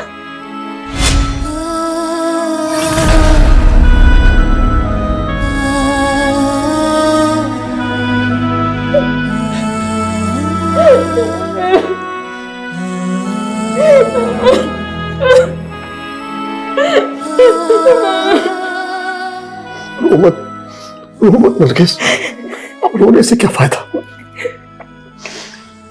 मुझे तो समझ में नहीं आ रही है, ये हैदर आखिर है कौन और क्यों किसी और की गुनाह अपने सर पे ले रहा है?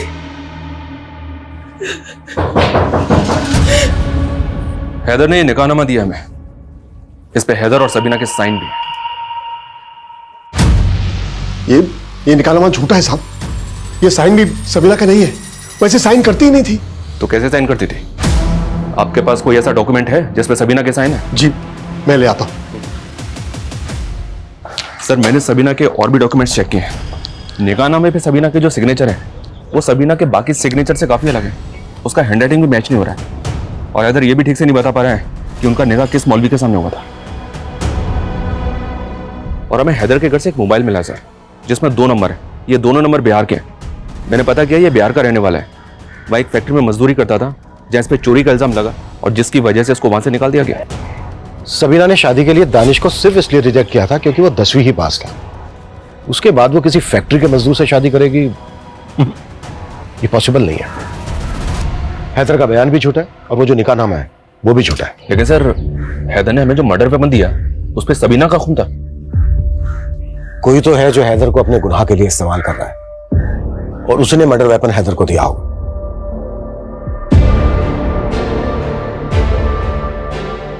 अस्सलाम वालेकुम जनाब। वालेकुम सलाम। अब्बू, ये फिरोज साहब है, बहुत बड़े नेता हैं। अस्सलाम वालेकुम। ये हमें सबीना के कत्ल का इंसाफ दिलाएंगे और सबीना के लिए मुआवजा भी। यूसुफ साहब, मैं आपके गम को समझ सकता हूँ। आपको घबराने या परेशान होने की बिल्कुल जरूरत नहीं। हम और हमारी पार्टी के लोग आपके साथ खड़े हैं और सबीना बिटिया को इंसाफ दिलवा के रहेंगे और सरकार से कम 10 लाख के मुआवजे की मांग करेंगे।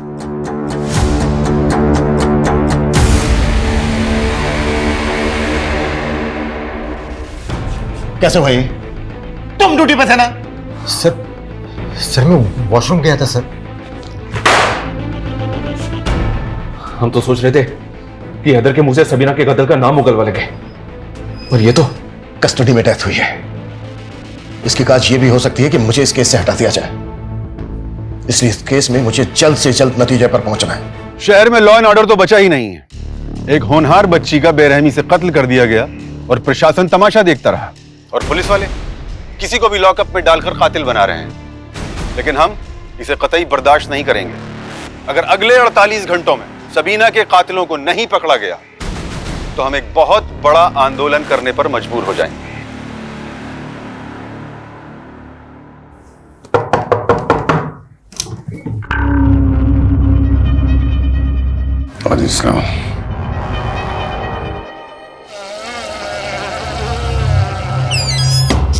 हैदर के मोबाइल में जो 2 नंबर मिले थे सर, एक नंबर उसकी बीवी का है और एक नंबर उसके साले का। व्हाट? हैदर शादीशुदा है? जी हाँ सर।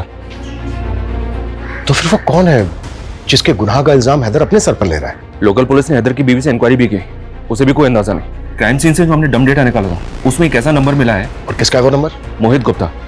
मोहित और सबीना के बीच काफी बातचीत होती थी। सर, सबीना को मैं कॉलेज टाइम से जानता हूँ, हम दोनों अच्छे दोस्त थे। 16 तारीख को तूने सबीना को चंपानगर में बुलाया और फिर उसका गैंग रेप किया और फिर मर्डर कर दिया। सर, ये क्या बोल रहे हैं? तेरा फोन चंपानगर में एक्टिव था, समझा? सर, मैं चंपानगर में ही रहता हूँ। और 16 तारीख क्या, मैं तो पिछले 2 महीने सबीना से नहीं मिला हूँ। अब तूने हैदर की तरह कहानियां बनानी शुरू कर दी। कौन हैदर? वही हैदर जिसे तूने यहाँ पर भेजकर अपने गुनाह पर पर्दा डालने की कोशिश की है। सर, पहली बात तो मैं किसी हैदर को नहीं जानता हूँ, और सर मैं सबीना को कैसे मार सकता हूँ? उल्टा मेरी खुद की जान खतरे में है। तेरी जान को खतरा? सर, मैं और सबीना एक दूसरे से बहुत प्यार करते थे और शादी भी करना चाहते थे, लेकिन सबीना के भाई जमाल ने अपने साले दानिश के साथ मिलकर मुझे मारा। तुमने अपने अम्मी अब्बू को बताया मेरे बारे में? नहीं मोहित, पहले स्टेट खेलना है और फिर नेशनल लेवल, और मैंने अपने अम्मी अब्बू को ना गोल्ड मेडल जीतने का वादा किया। हेलो, इतना अचीवमेंट हासिल करते करते तो सालों लग जाएंगे। तो शादी कब करेंगे हम? मैं बताऊंगा कब करेंगे शादी। साल पीछे तू। उसके बाद मैंने और सबीना ने मिलना कम कर दिया सर। तो फिर 16 तारीख को सबीना चंपानगर में क्यों गई थी? सर, मुझे कोई आइडिया नहीं है। उल्टा मुझे तो अखबार पढ़ के पता चला था कि सबीना का मर्डर हो गया, और ये बताने के लिए मैं आप लोगों के पास आने भी वाला था। और अब तो कहेगा कि तुझे जमाल और दानिश पे शक है? क्यों नहीं होगा सर? सर, सबीना को एक बात और परेशान कर रही थी। कौन सी बात? सबीना कह रही थी कि उसके डीएम ऑफिस में कोई तो भी बहुत बड़ी धांधली चल रही है जिसे वो एक्सपोज करना चाहती थी। कैसी धांधली? सर, मुझे नहीं पता। सबीना ने साफ साफ कुछ भी नहीं बताया था। सर, डीएनए सैंपल लो उसका। सर, डीएम ऑफिस में धांधली की बात करके कहीं हमें गुमराह तो नहीं कर रहा है?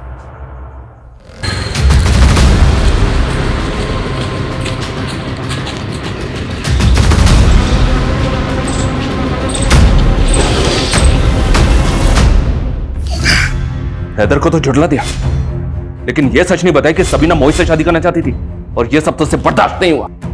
और दानिश, तूने भी अपनी बेइज्जती का बदला लिया ना? आप बेकार में हमारे परिवार के लोगों पर शक कर रहे साहब। आपने भी तो हमसे मोहित का सच छुपाया है, और ऐसी क्या क्या बातें हैं जो आप लोग हमसे छुपा रहे हैं? हमने हमारी बेटी खोई है साहब, और आप हमारे साथ ऐसे पेश आ रहे हैं। देखिए, हम हमारी ड्यूटी कर रहे हैं।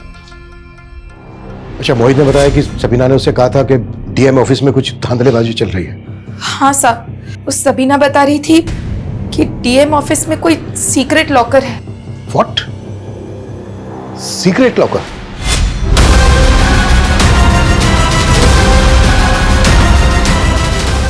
सबीना ने बताया था उस लॉकर में शायद घूस के लाखों रुपए जमा होते थे। अच्छा,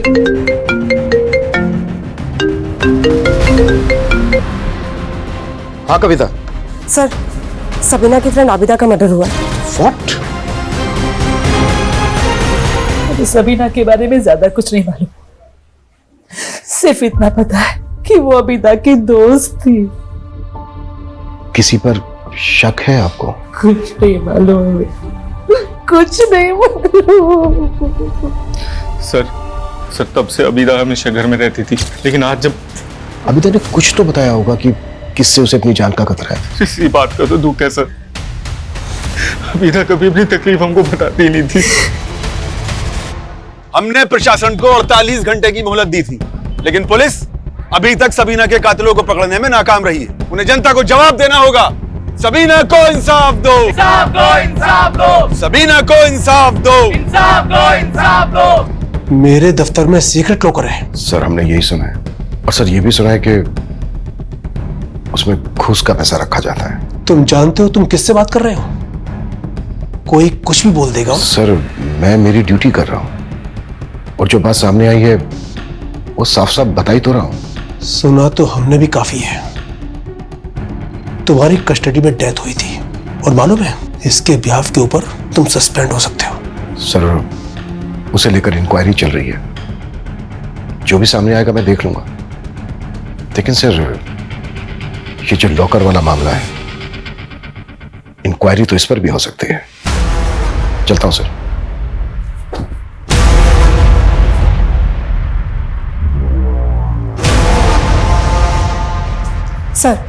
सर, कोच अमरदीप के बारे में स्टूडेंट से पता चला है कि सबीना के मर्डर के कुछ दिन पहले उसका सबीना से झगड़ा हुआ था। सर, स्टूडेंट्स का कहना है कि उसने सबीना के साथ छेड़खानी की थी। सर, मैंने कोई छेड़खानी नहीं की थी, वो बस एक गलतफहमी थी। कैसी गलतफहमी? सबीना, तुम? क्या बदतमीजी है ये?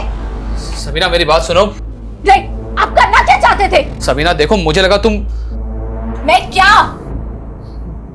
तुम कोई और हो। सर, मैं सबीना को मनप्रीत समझ बैठा था, बाद में मैंने उसे सब कुछ समझा भी दिया था। समझा दिया था या कंप्लेंट करने वाली थी वो तेरी? हाँ, कहीं ऐसा तो नहीं कि अपनी गर्लफ्रेंड मनप्रीत को सेलेक्ट करवाने के लिए तूने ही सबीना को मरवा के उसका पता साफ कर दिया? सर, कैसी बातें कर रहे हैं आप? यकीन मानिए मेरा, मैंने कुछ नहीं किया है। मैं मानती हूँ कि अमरदीप सर को पसंद करती हूँ, लेकिन सबीना के मर्डर से हमारा कोई लेना देना नहीं है। सर, ये आबिदा के सीडीआर। सबीना की हत्या वाले दिन जब आबिदा ने सबीना को कॉल किया था, उस दिन आबिदा की ताबिश नाम के एक लड़के से लगातार बात हो रही थी। सबीना के साथ कोई कनेक्शन इसका? नहीं सर, लेकिन इसने आबिदा को सिर्फ उसी दिन कॉल किया था जिस दिन सबीना की हत्या हुई थी। उसके पहले या बाद में कभी इसने आबिदा को कॉल नहीं किया। बुलाओ इस तबिश को। सर, मेरा जॉब कंसल्टेंसी का काम है। उसने मेरे से अपनी जॉब लगवाने के लिए बोला था, बस इतना ही है। सबीना को भी जानता था? नहीं सर। ठीक, अगर कुछ याद आए तो बताना हमें। Okay sir. शर्मा सर, इसकी शक्ल बता रही थी कि ये झूठ बोल रहा है। तो फिर सर इसको जाने क्यों दिया? ताकि ये वो गलती करे जो मैं इससे चाहता हूं।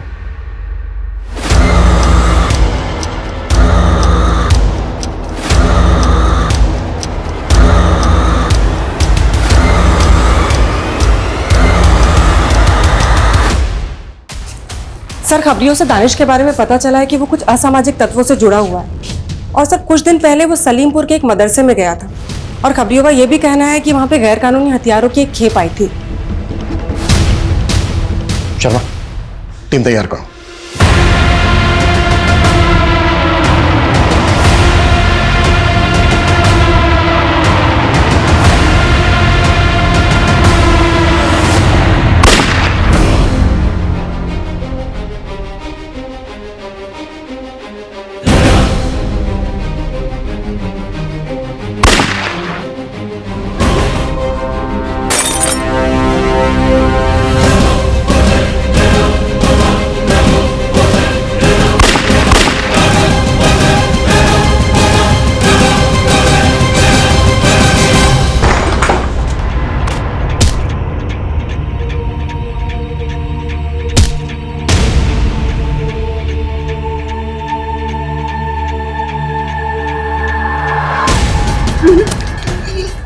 सबीना को पता चल गया था ना कि तुम लोग आतंक मचाने की फिराक में हो, इसलिए मार डाला ना उसको। साहब मैं तो अब्दुल भाई के लिए काम करता हूँ। क्या काम? क्यों? साहब हमको पैसे मिले थे सर। कैसे पैसे? पॉलिटिकल माइलेज लेने के लिए शहर में दंगे करवाना चाहते थे। क्या बकवास है ये सब, क्या बोल रहे हैं? पक्के सबूत है हमारे पास। दानिश के कहने पर सबीना मर्डर केस में भी माइलेज लेना चाहते थे और सबीना के भाई को 10 लाख रुपए का मुआवजे का लालच दिया। मैंने ऐसा कुछ नहीं किया। चलो जाओ यहां से। अरेस्ट वारंट है हमारे पास।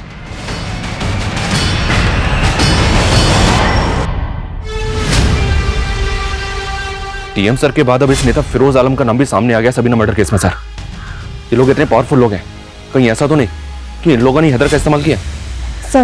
सर मैंने ताबिश की इंक्वायरी की, वो आबिदा के भाई साजिद के टच में थे। और सर उस दिन ताबिश ने पुलिस स्टेशन से निकलने के बाद राशिद नाम के लड़के को कॉल किया था।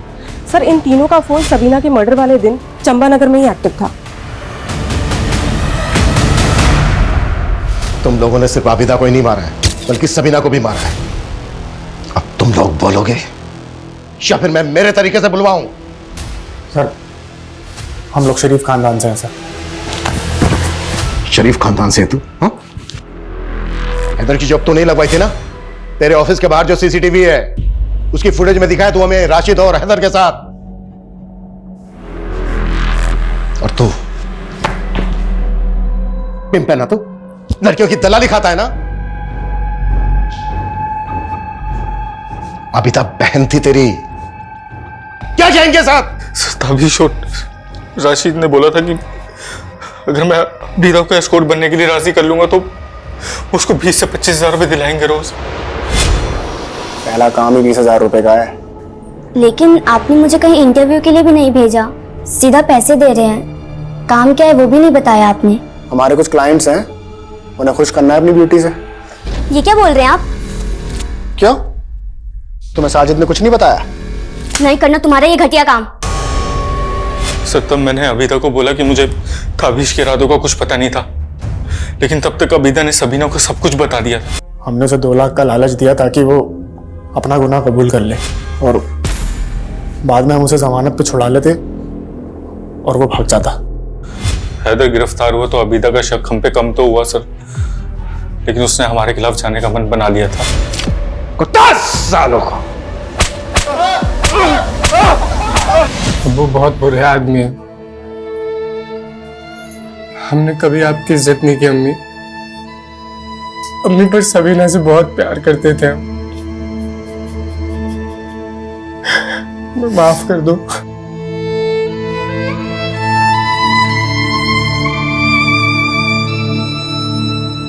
सबीना आवाज उठाना जानती थी और आबिदा उसकी चुप्पी और सही समय पर पुलिस कंप्लेन ना करने के लिए उठाया गया कदम वो गलती बन गया जिसने एक होनहार लड़की को इतना बुरा अंत दिया।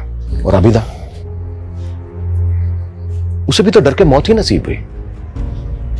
अपराध सहना और किसी दूसरे का अपराध छिपाना हमेशा ऐसे ही दुखद परिणाम लेकर सामने आता है।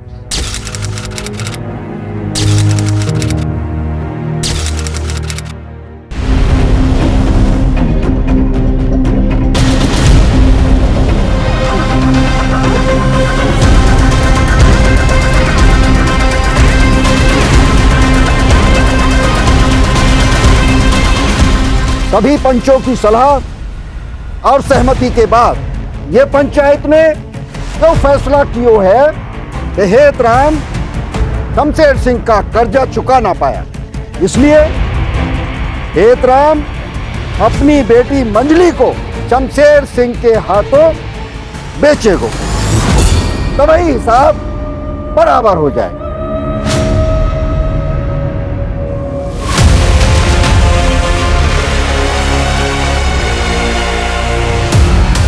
हेतराम, इसमें लिखा है तुमने जो शमशेर सिंह से 6 लाख रुपया उधार का लिए है वो चुकता नहीं कर पाए। इसके वजह से तुम शमशेर सिंह को अपनी बेटी मजली शमशेर सिंह को सौंप रहे हो।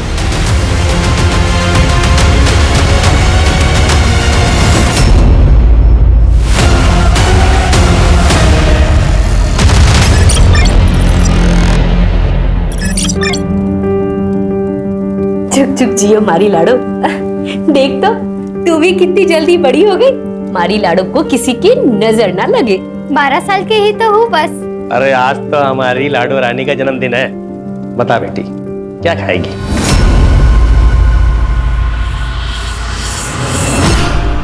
बापू, इसे तो बस एक ही चीज पसंद है, दाल बाटी चूरमा, है ना? हाँ। ये ले, मैं तेरे लिए मेले से लाई थी।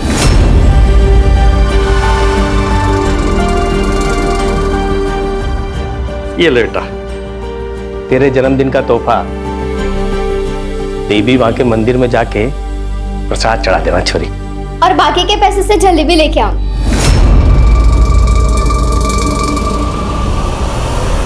हाँ ले आना। नहीं नहीं, पूरे पैसे का प्रसाद ही चढ़ेगा। और मैं देवी माँ को सवाल भी करूंगी कि सारी दुख, गरीबी, बीमारी सब हमारे परिवार के नसीब में ही क्यों लिखी है।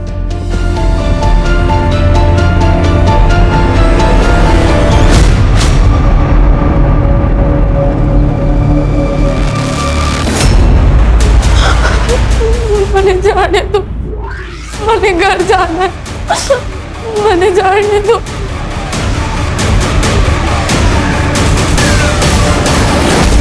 तो रेशमा नाम से थारा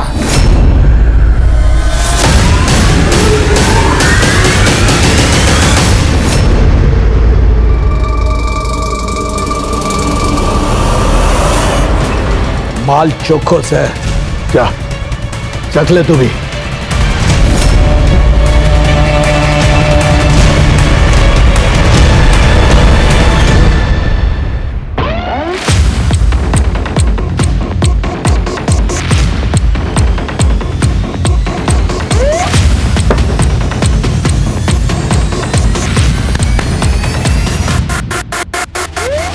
उन दोनों के ब्याह का खर्चा और घर के बाकी के खर्चे के इंतजाम कैसे होगा? काम नहीं छोड़ा मन ने। अब पुल बन के तैयार हो गया तो कोई हमें मजदूरी पे क्यों रखेगा? और कंपनी वालों ने बोल दिया है जाने के लिए। अब जब काम मिलोगे तो मिलो। पर तब तक घर का गुजारा कैसे होगा? मैं सोच रहा हूँ कि ब्याज पे पैसे ले लेते हैं। साहूकार शमशेर से बात हुई हमारी। शमशेर सिंह? ना ना, थारे पास कोनो दूसरा रास्ता ना है?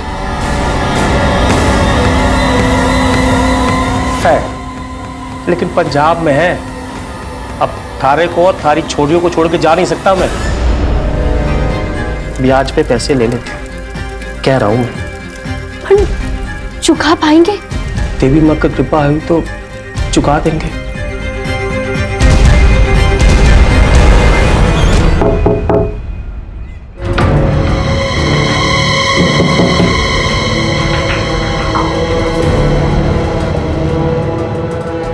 घर को नौकर हूँ रामू। ये लो पानी पी लो।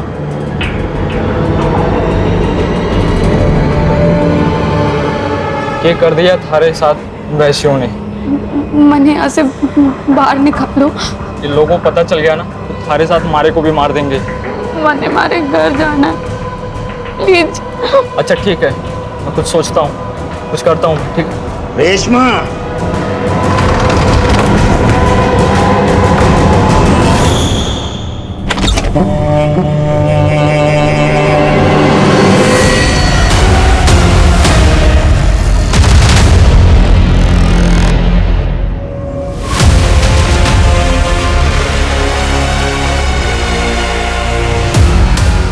राम, इसमें लिखा है तुमने जो शमशेर सिंह से 6 लाख रुपया उधार का लिए है वो चुकता नहीं कर पाए। इसके वजह से तुम शमशेर सिंह को अपनी बेटी मजली शमशेर सिंह को सौंप रहे हो।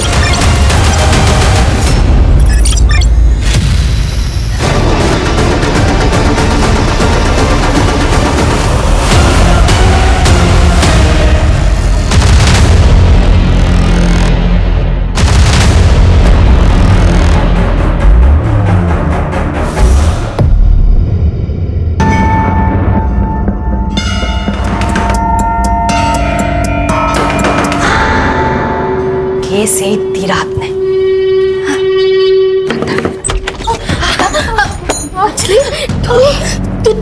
तू यहाँ कैसे कैसे आई? हाँ, छुट के कैसे आई?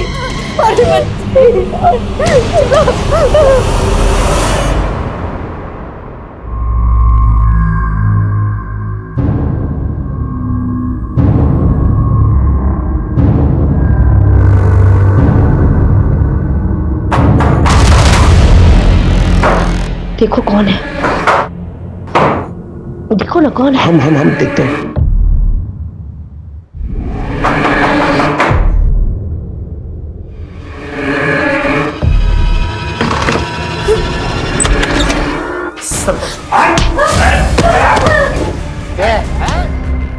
देख खेतरा,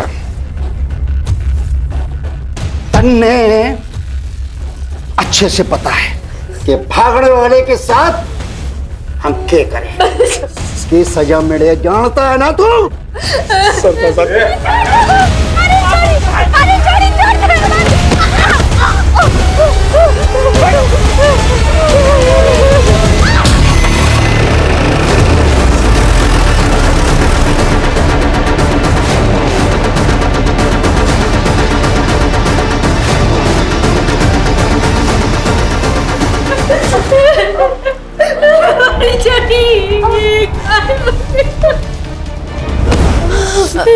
बहुत दर्द हो रहा है। क्यों वापस क्यों आई? क्यों है वापस?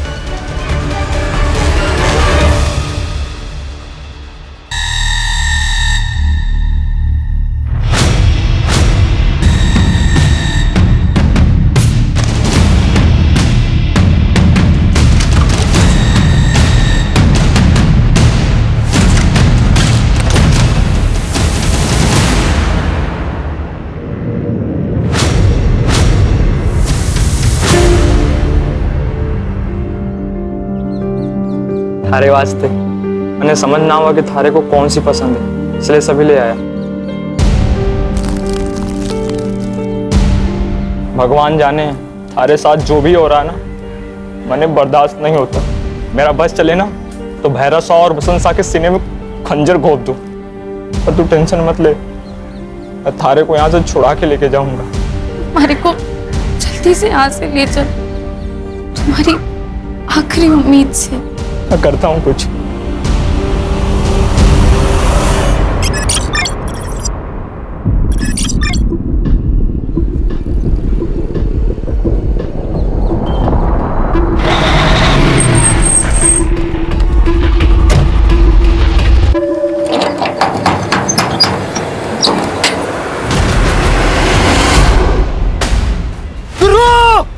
हाँ क्या है छोरे, इधर आ जल्दी। क्या बे तू भी? लाश।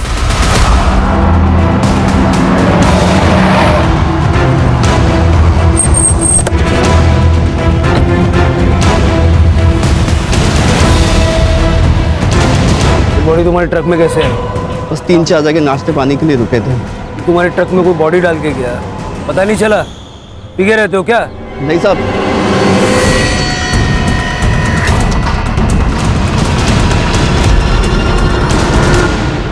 सर, बॉडी डिकम्पोज होना शुरू हो चुका है और बॉडी पे कोई भी स्ट्रगल के निशान नहीं है। बस हाथ पर एक टैटू है जिस पे लिखा है जय मां जरी मरी। सर एक लोगो भी है, मफतलाल कंपनी रामगढ़। शायद हो सकता है कि रामगढ़ की हो। ये कहाँ से आए थे तुम? हम तो राजस्थान से चले थे, राजस्थान MP और सीधे यहाँ पे। राजस्थान MP और महाराष्ट्र में है। रामगढ़ कितने है जरा पता करो। ये जरी मरी माता का मंदिर कहाँ कहाँ पर है वो भी देखो। पोस्टमार्टम में भेज दो। Yes sir.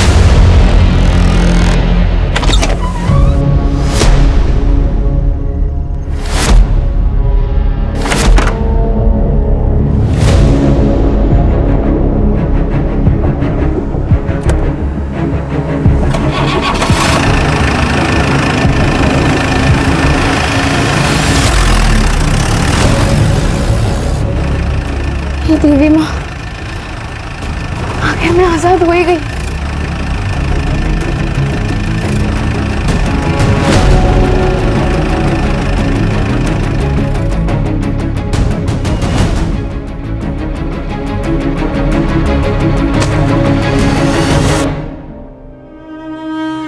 रामू, मैं थारा ये एहसान जिंदगी भर ना भूलूंगी। मैं प्यार करता हूँ थारे से, ब्याह करना चाहता हूँ थारे साथ। जब मैं एग्जाम देकर आईएएस बन जाऊंगी ना, तुम्हारे गांव से छोरियों को बेचने की इस कुप्रथा को हमेशा के लिए हटा दूंगी। सब जगह छोरियों के लिए एक अच्छा माहौल बनाऊंगी। मने पता से थारे में वो बात से। अच्छा रामू, थारा फोन देना, मने माँ बापू से बात करनी से। हाँ बातें कर लेना, पहले हमारे साथ ब्याह तो कर ले तू। मैंने रजिस्ट्रार को बुला लिया है, ब्याह करने के बाद तो अपने माँ बापू से दिल खोल के बातें कर लेना। हाँ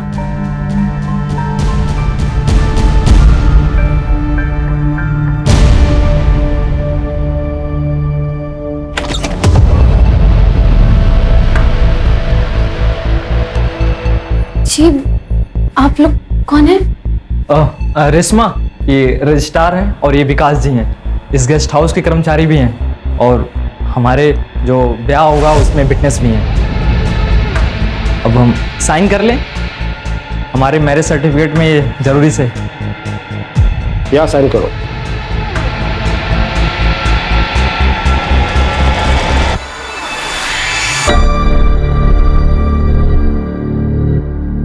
बहुत बहुत बधाई हो दोनों को। विकास जी, ये पेपर। मैं तो मिठाई लाना भूल ही गया, मैं भी मिठाई लेके आता हूँ, ठीक है? ए छोरी, चल। छोड़ो मुझे।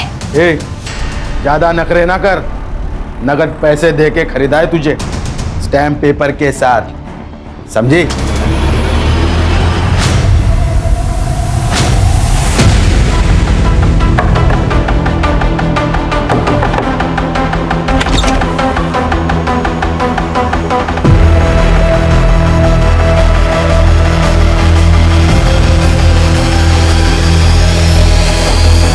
ये लो थारी अमानत।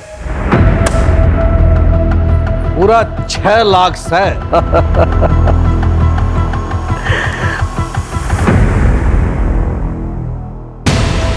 बहुत चोखो काम करियो, तारी बख्शीश। बापू, बापू पिंजरा तो खाली हो गया, हम लोग समय कैसे बिताएंगे बापू?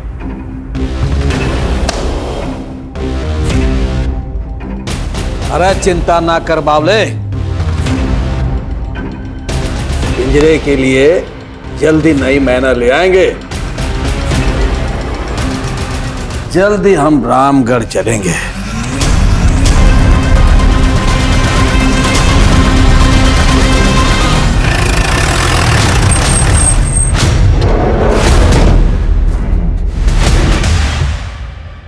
सर, उस ट्रक वाले के रूट के हिसाब से राजस्थान, महाराष्ट्र और एमपी, यहाँ पर 15 रामगढ़ है और यहाँ पर कहाँ कहाँ जरी मरी माता का मंदिर है वो हम पता कर रहे हैं। उस लड़की की पहचान जल्द से जल्द होनी चाहिए।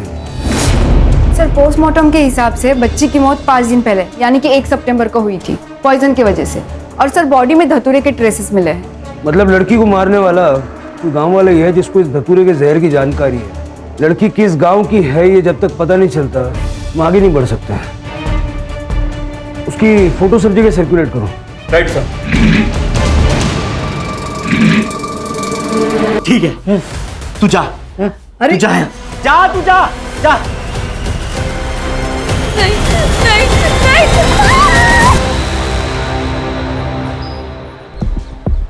सर, एक ही रामगढ़ है जहां पर जरी मरी माता का मंदिर है, जिला बेलगढ़ी, राजस्थान।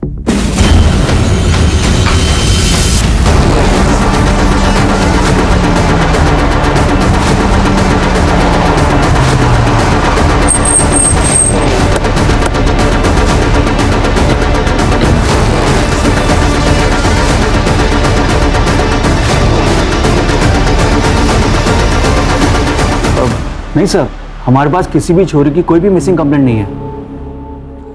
मिसिंग कंप्लेंट नहीं है लेकिन लड़की तो मिसिंग है ना। बच्ची की डेड बॉडी मिली है हमें। एक्चुअली सर, यहाँ कई सालों से एक प्रथा चली आ रही है। गरीब परिवार के लोग अपनी बच्चियों को बेच देते हैं और बाकायदा उसका स्टैम्प पेपर भी कराते हैं।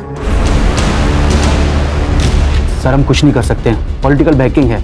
अगर लड़की खुद भी अपनी कंप्लेंट लिखवाना चाहे फिर भी हम कुछ एक्शन नहीं ले सकते हैं। सर 1 महीने पहले एक लड़की आई थी कंप्लेन करने, मजली नाम था उसका।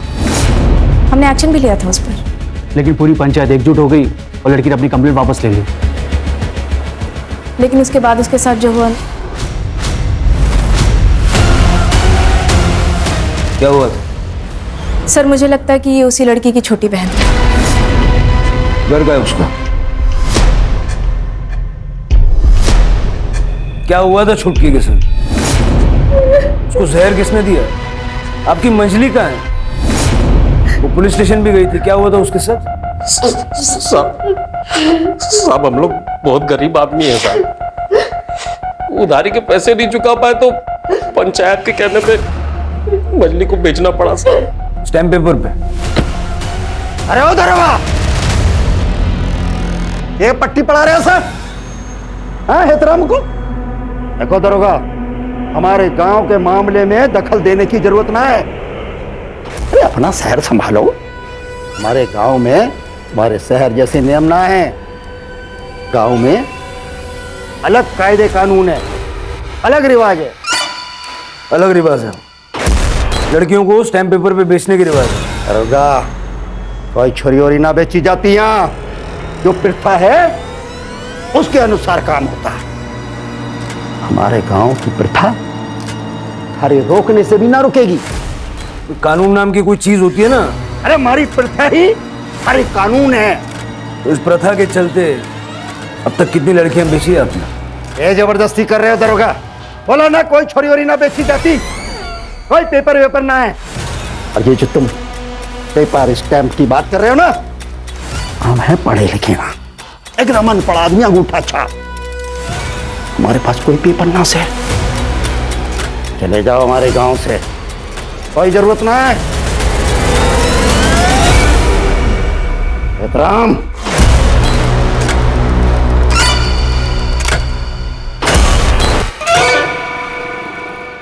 सर मन तो कर रहा है सरपंच को ना अभी लॉकअप में डालो। 3rd डिग्री लगाऊं, अपने आप सब कुछ उगलने लगेगा। फिर के 1-2 फोन घुमाएगा, 1-8 घंटे में बाहर निकल जाएगा, क्या फायदा? दुर्गा ने बताया कि गांव के बाहर धतूरे की काफी पैदावार है, कुछ लोग इसका ये दवाई बनाने में यूज करते हैं। मतलब सर हमें ये पता करना पड़ेगा कि छुटकी को जहर दिया किसने। पंचायत की ऑफिस चलता है।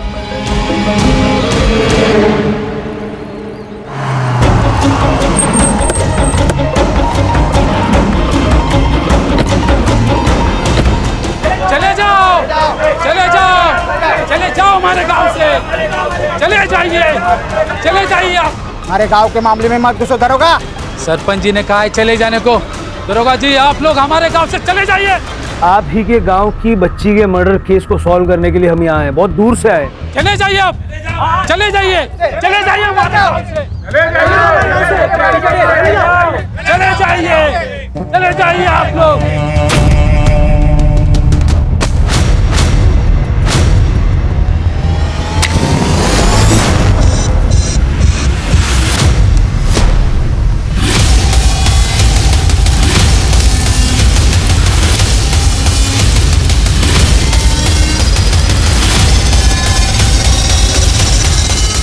आड़ दो दरोगा बाबू को।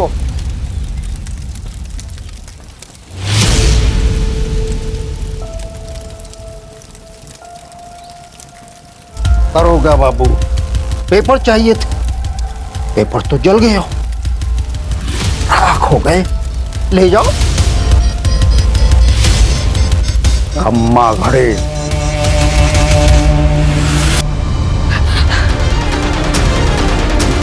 क्या हुआ? कोई भूत वूत देख लिया क्या छोरे?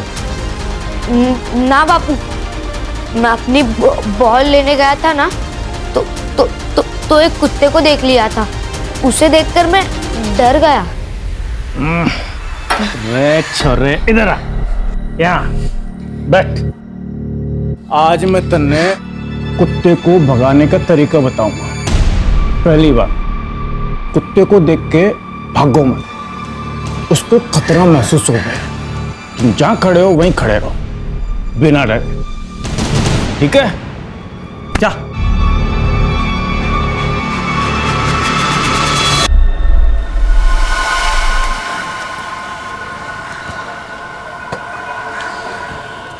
जला दिया सर। एक फाइल नहीं छोड़ी साला। मुझे तो इस गांव की लड़कियों के किस्मत पे दुख हो रहा है। मन तो कर रहा है कि यहाँ के मर्दों को गोली से उड़ा दूं। जला दिया उसको। हाँ, 18 साल की थी। बोलो बोलो कौन है? कौन? चले चल भाग, चल भाग। ये प्रताप है, बहुत सरपीरा ये। हमारी बात सुन लो, नहीं तो पछताएंगे। हाँ, पछताएंगे तुम लोग।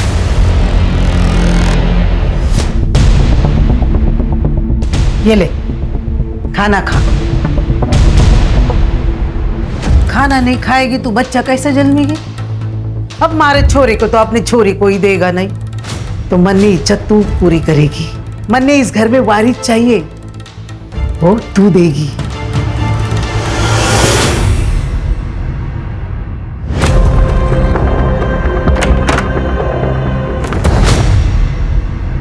दीदी आप यहाँ क्यों हो? मैंने बंदी बना लिया है। तू तुम्हारी मदद करेगा? हाँ, तू पुलिस को बुला लाएगा? प्लीज तुम्हारी मदद करते प्लीज। मैं नंबर निकालता हूँ, तू चिंता ना कर, मैं तेरी मदद जरूर करूँगा।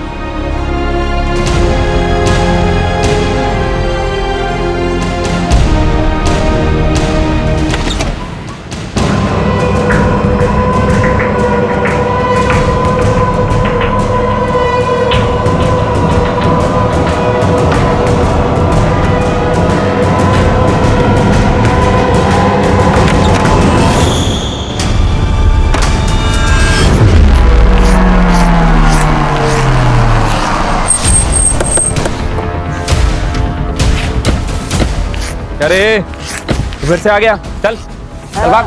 वो जल गई वो। अरे क्या कर रहा है, भाग इधर। हाँ, जल गई है। ए सिरके सिरके, क्या बोल रहा है? झूठ बोला ना, बहुत पिटाई होगी तेरी। सच बोला तो साहब बख्शिश मिलेगा क्या? बोल।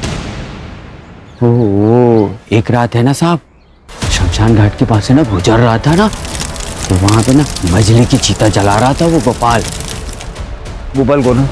गोपाल वो शमशान घाट का रखरखाव करता है। मजली को तुम कैसे जानते हो? वो साहब वो स्कूल के बाहर में इमली बेचता था ना। हाँ, सब गांव की छोरा छोरी जानते हैं मने। के साहब, आप समझदार शहरी पुलिस वाले उस बावड़ी की बात को सच मान रहे हो? साहब जज से भी का छोरा बिना घर से बाहर निकाला है ना, देखो दिमाग ठिकाना पर को नहीं, सारा दिन भटकते रहे भाई। पीसे और दारू के लिए कुछ भी बोला है और कुछ भी करा है वो। तो तुमने मछली को नहीं जलाया? साहब अगर मैं जलाए हो तो और यहाँ कुछ करे हो तो रिकॉर्ड तो रहना चाहिए ना, है ना? फिर खुद जांच लो। देखो आ देखो, आ देखो भैया ठीक है।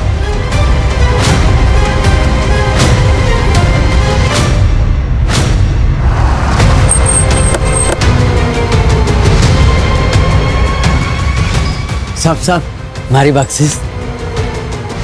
एक झापड़ मारूंगा ना, सारी बख्शिश मिल जाएगी। वो मंजरी को जलाने का शमशान में कोई सबूत नहीं मिला, झूठ बोलता है। देवी माँ की कसम साहब, मेरा यकीन कर लो। चल भाग इधर से। मैं सच बोल रहा हूँ। भाग इधर से वरना बहुत मारूंगा, चल भाग।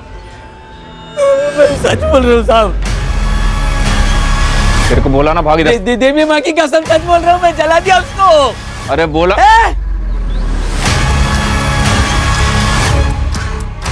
शिरके, हो सकता है सच बोल रहा है। हर म्यूनिसिपालिटी में एक डिपार्टमेंट होता है जो क्रियाक्रम की लकड़ियों का टेंडर निकालता है। उन लकड़ियों को इकट्ठा करने के लिए जो पेड़ काटे जाते हैं उसका भी रिकॉर्ड रखता है। फिक्स होता है एक चिता में कितनी लकड़ी लगी। डिपार्टमेंट में जाके पता करो पिछले 2 महीने में कितनी लकड़ियां सैंक्शन हुई है और गोपाल के रजिस्टर से टैली करके देखो। सर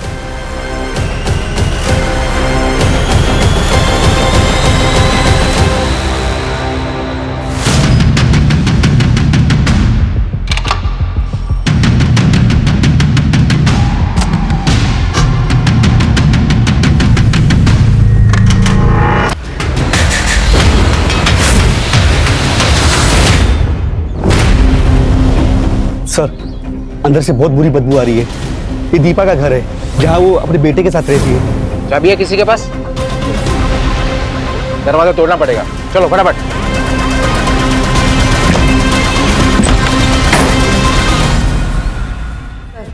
चाकू से मारा गया।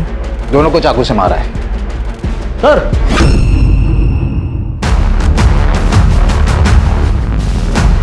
सर दुपट्टा मिला है। लगता है यहाँ कोई लड़की थी। दुपट्टा फॉरेंसिक के लिए भेज दो। ऐसा लगता है लड़की को बंधक बना के रखा था।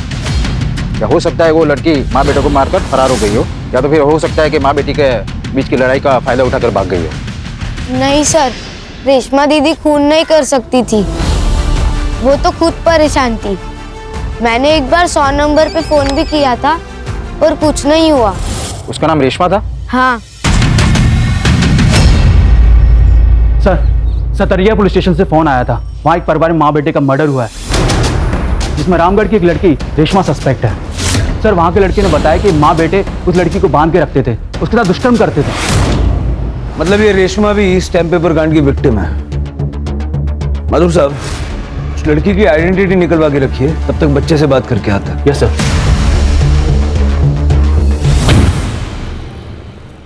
बेटा डरो मत, जो कुछ भी हुआ है वो मुझे बता। वो मैं उस दिन अपनी बॉल लेने गया था, मैंने पापू को भी बताया था। हमारे छोरे ने मारे को बताया था। मैं बात करने भी गया था उससे।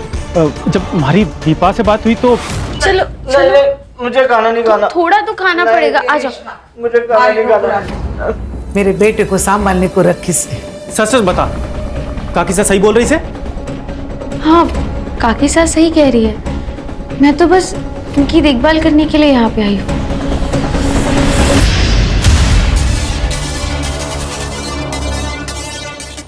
ये दामोदर की डिटेल्स निकलवाओ। Yes sir. खून के जो धब्बे हमें मिले थे उसकी रिपोर्ट मंगवाओ जल्द से जल्द। सर पोस्टमार्टम की रिपोर्ट के अनुसार दीपा और मंदार की मौत मल्टीपल स्टैबिंग से हुई और मरने का समय रात के 10 से 11 के बीच का है सर। गांव में लोग जल्दी सो जाते हैं, तो रात को 10 से 11 के टाइम में बहुत ज्यादा मोबाइल एक्टिवेट नहीं होंगे। दीपा के घर के एरिया के मोबाइल टावर का डंप डेटा निकलवाओ। देखो उस एरिया में रहने वाले लोगों के अलावा कोई बाहर का मोबाइल वहाँ ट्रैवल हुआ है क्या। ये भी हो सकता है कि रामगढ़ से कोई यहाँ सतारिया आया, दीपा और मंदार का मर्डर किया और रेशमा को अपने साथ ले गया। हाँ कदम सर गोपाल के रिकॉर्ड में 350 से 400 किलो लकड़ियों का झोल है। तुम पहुंचो वहाँ, हम भी आ रहे हैं। सर ये ब्लड रिपोर्ट भी आ गई है। वो ब्लड ना तो मंदार का और ना ही दीपा का। शायद हो सकता है कि रेशमा का खून हो।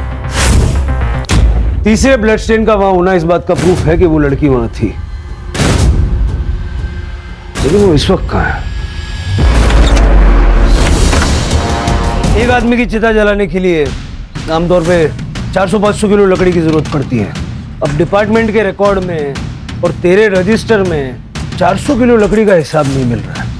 इसका ये मतलब है कि यहाँ पे एक चिता जलाई गई जो तेरे रजिस्टर पे नहीं है। कदे कदे ये डिपार्टमेंट वाले तोल में गड़बड़ी करते हैं साहब। गड़बड़ी कर देते। बताओ साहब। बता ना, बहुत दूर से आए। उसने मंजली को मार दिया था। कौन है वो?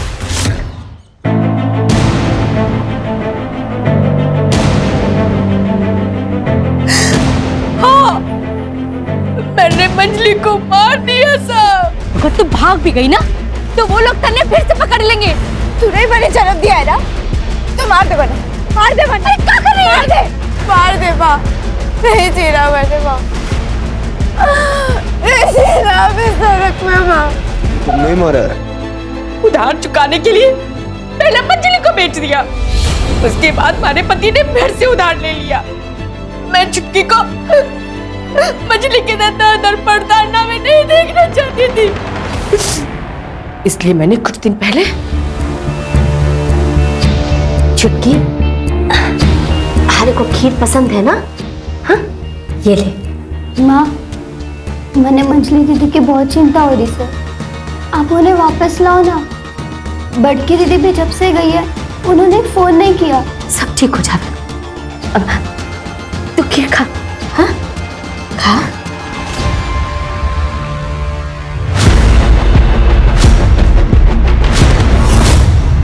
बड़की, तुम्हारी 3 बेटियां हैं, बड़की का है? पता नहीं साहब, जब से वो घर छोड़कर गई है एक फोन भी ना किया उसने। देखो, तुम्हारी तकलीफ मैं समझ सकता हूँ, लेकिन अपनी ही बेटियों को जान से मार देना कानून इस बात की इजाजत नहीं देता है।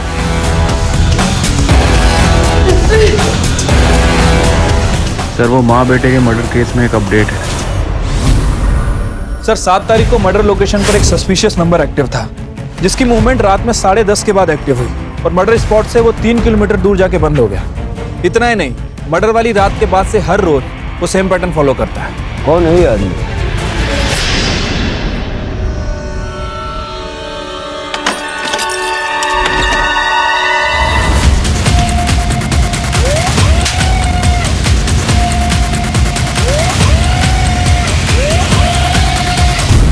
हमारा नाम रेशमा गिरी से, हमारे गांव का नाम रामगढ़ से, हमारे बापू का नाम हेतराम गिरी से। तुम बड़की हो? हाँ साहब, बापू ने टसा के इलाज के लिए पैसे उधार लिए थे, जो नहीं चुका पाए। बापू ने मैंने बेच दिया। मैंने कहा कि हमारा यो बलिदान हमारी दोनों बहनों के भविष्य को एक नया जीवन दान देगा। मंजली और छुटकी अब इस दुनिया में नहीं रही।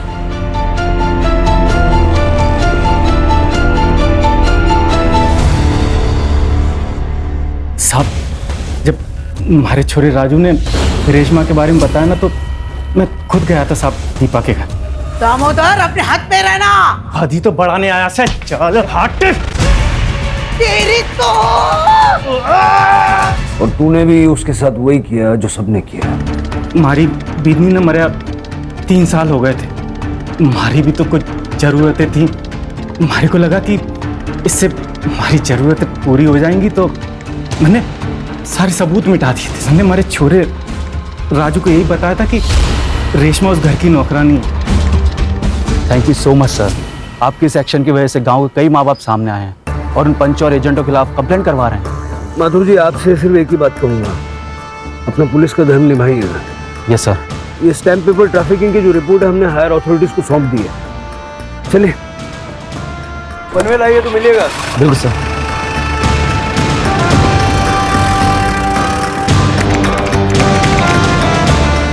क्राइम पेट्रोल्स के और भी दिलचस्प कहानी देखने के लिए हमारे चैनल को सब्सक्राइब करें और बेल आइकॉन दबाना न भूलें।